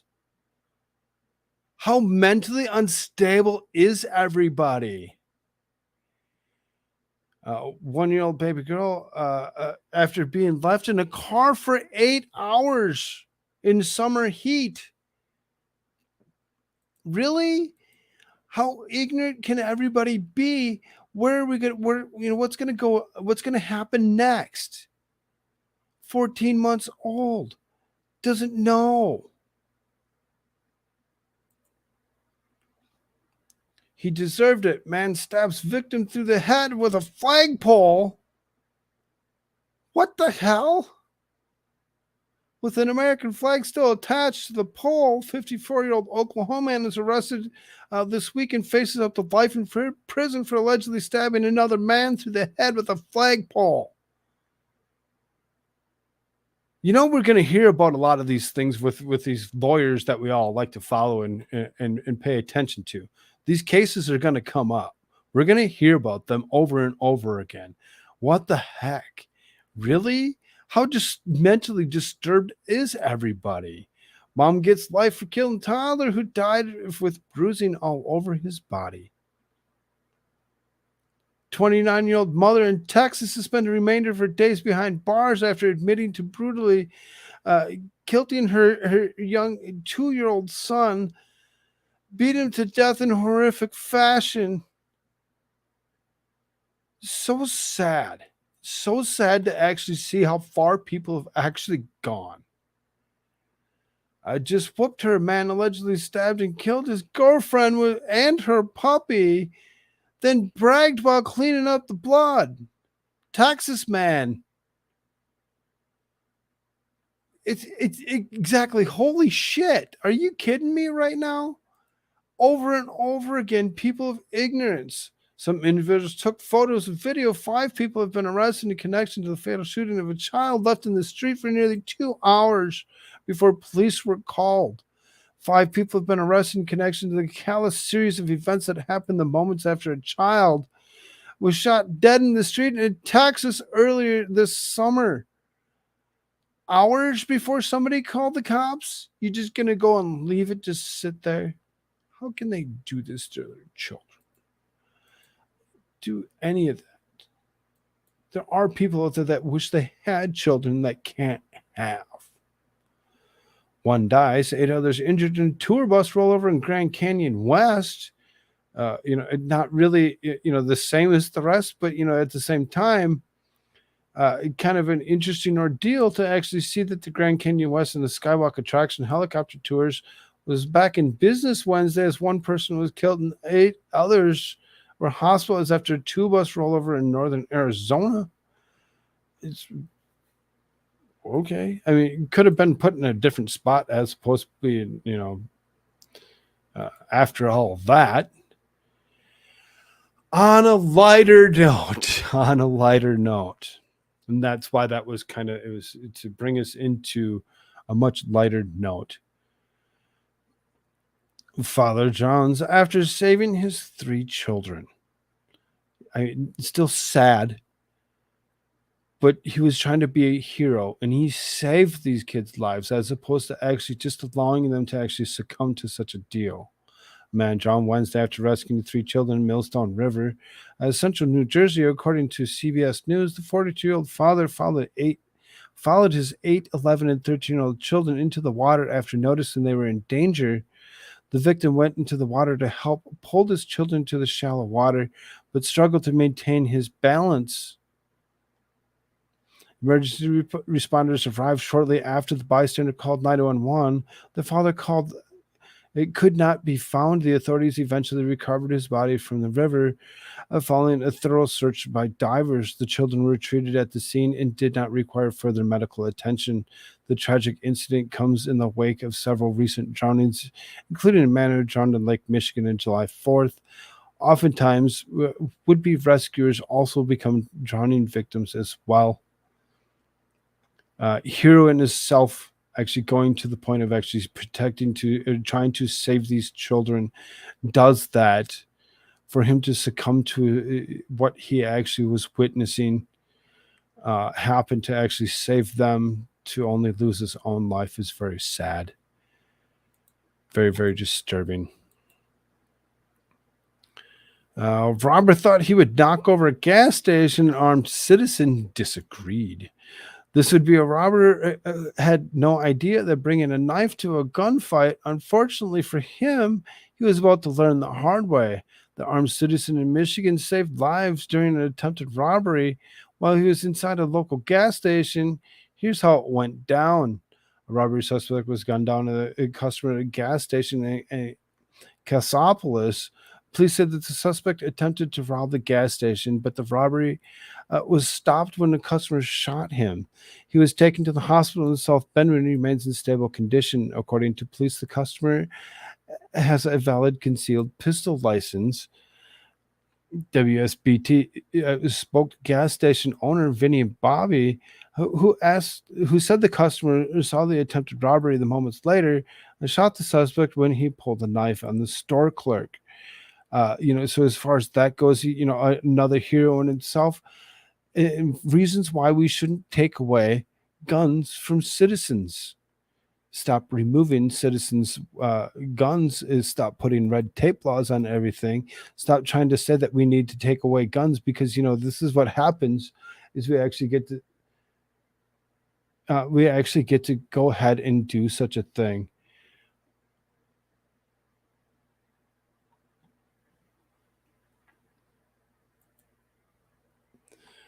Feel Good Friday. A tech boy gives back to his elementary school by paying off. Again, we're trying to lighten it out just a little bit. So actually, let's do this last one here. This is the one that Vicky sent me here. This is Great Falls. Police released details of incident Wednesday, August 2nd. Resulted in large police presence. GFPD said the news release in Russell County Drug Task Force launched an operation to arrest known drug traffickers. The operation resulted in GFPD's high-risk unit being deployed in the residence of 1108 10th Avenue Northwest, where a suspect was taken into custody without injury. The operation resulted in the arrest of 3 people: Demetrius Milan, for multiple felonies, distribution of dangerous drugs, conspiracy to commit distribution, and possession of dangerous drugs, tampering, possession of property, obstruction of justice. Another Demetrius, conspiracy to commit possession of property and criminal endangerment, and then George, conspiracy to commit, as well as obstruction of justice. GFPD's investigation leading to Wednesday's incident and result of long-term effort to identify members and patterns of large drug trafficking organizations that has worked its way from Michigan through North Dakota into Montana. Since late 2002, the organization has worked to infiltrate Great Falls through the distribution of fentanyl pills. And we believe the organization has accrued thousands of dollars at the expenses of our citizens' health and prosperity.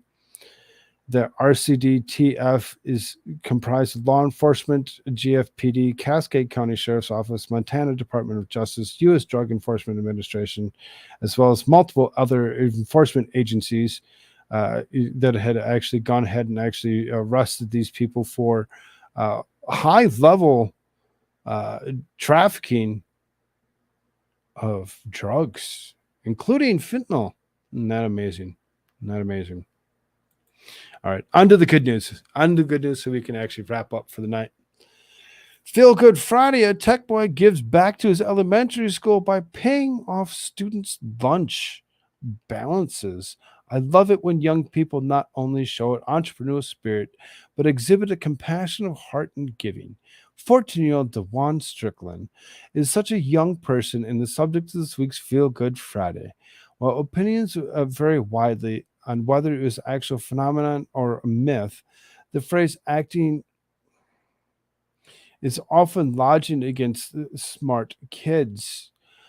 I do not think that it's a myth because I was one of those smart kids who was accused of acting that way, even by my own family in television. The smart kid, like Urkel and Carlton, are usually the foil of the joke rather than the central character. So, for a young man to own and celebrate his smarts and use them to better the world around him is something to celebrate. Last year, Strickland was featured in NBC's Today show as a future difference maker. Strickland created his own comic book character in books. He talks to Al Roker about being bullied because of his creative vision and motivations. A few months ago, Strickland was a participant in an entertainer comedian talk show Steve Harvey's Boys Mentoring Camp. Strickland is one of the websites called Team Tech Boy, where he showcases comic book merchandise and learning tools. And now Strickland is giving back to hometown elementary school by paying off the school lunch debt of students. Strickland remembers his own battles with hunger when he was a fourth grade student in McCurdy Elementary. Strickland decided to create a GoFundMe to raise proceeds to pay off the lunch debt. The fundraisers exceeded the goal, and every McCurdy student lunch debt was paid in full. Strickland presented the check to the McCurdy Elementary principal weeks before the start of the school year. Wanted $200, got over $3,725. What a wonderful, wonderful young human being. Maybe he can actually be the light, the beacon that everybody could look at and actually be like, as opposed to continuously doing all these disturbing acts that they've grown up to think that is okay for them to actually be incarcerated for the rest of their lives. This young man will grow up to be a wonderful person, and hopefully something good comes of him as he continues to grow and makes himself through this terrible world that we live in. Hopefully things are good for him for the rest of his life and he can actually have just that, a great life. Why they actually wrote the article the way they did about, the way they did, how they did is kind of ignorant to the point, and I wish they wouldn't have, but it still brings to light the wonderfulness of what some human beings can actually be. Let's all hope to actually grow up to actually be more like this young man.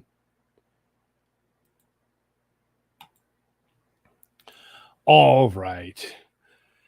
That being said, 3 hours and 32 minutes, not too bad, not too bad. Thank you all so very much for joining me here tonight. If you haven't done so, please hit the like button, share, subscribe, do all those wonderful things. Now, don't forget, tomorrow, members only stream.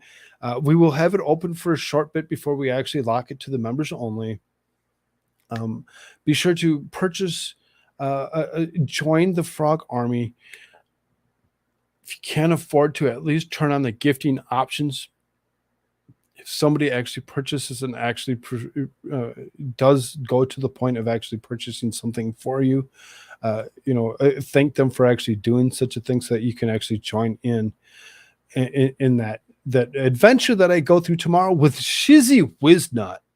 And actually think about it. Next week, it would be MLS Law.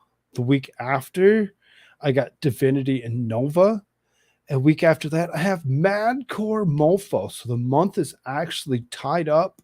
It should be a great month of fun conversations with these people as we actually move through. I do have lined up with a couple other people to do some other things as well. Hopefully, I hear more and more come back from them and what they decide to actually do. That being said, let me check something real quick.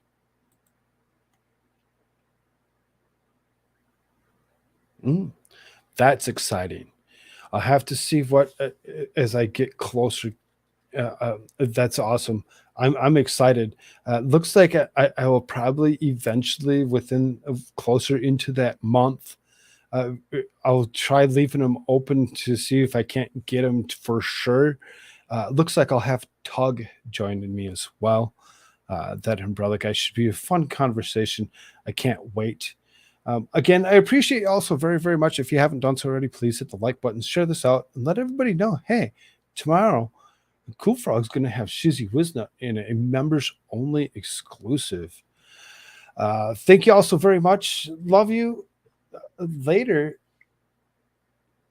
I don't want to live on this planet anymore. Later.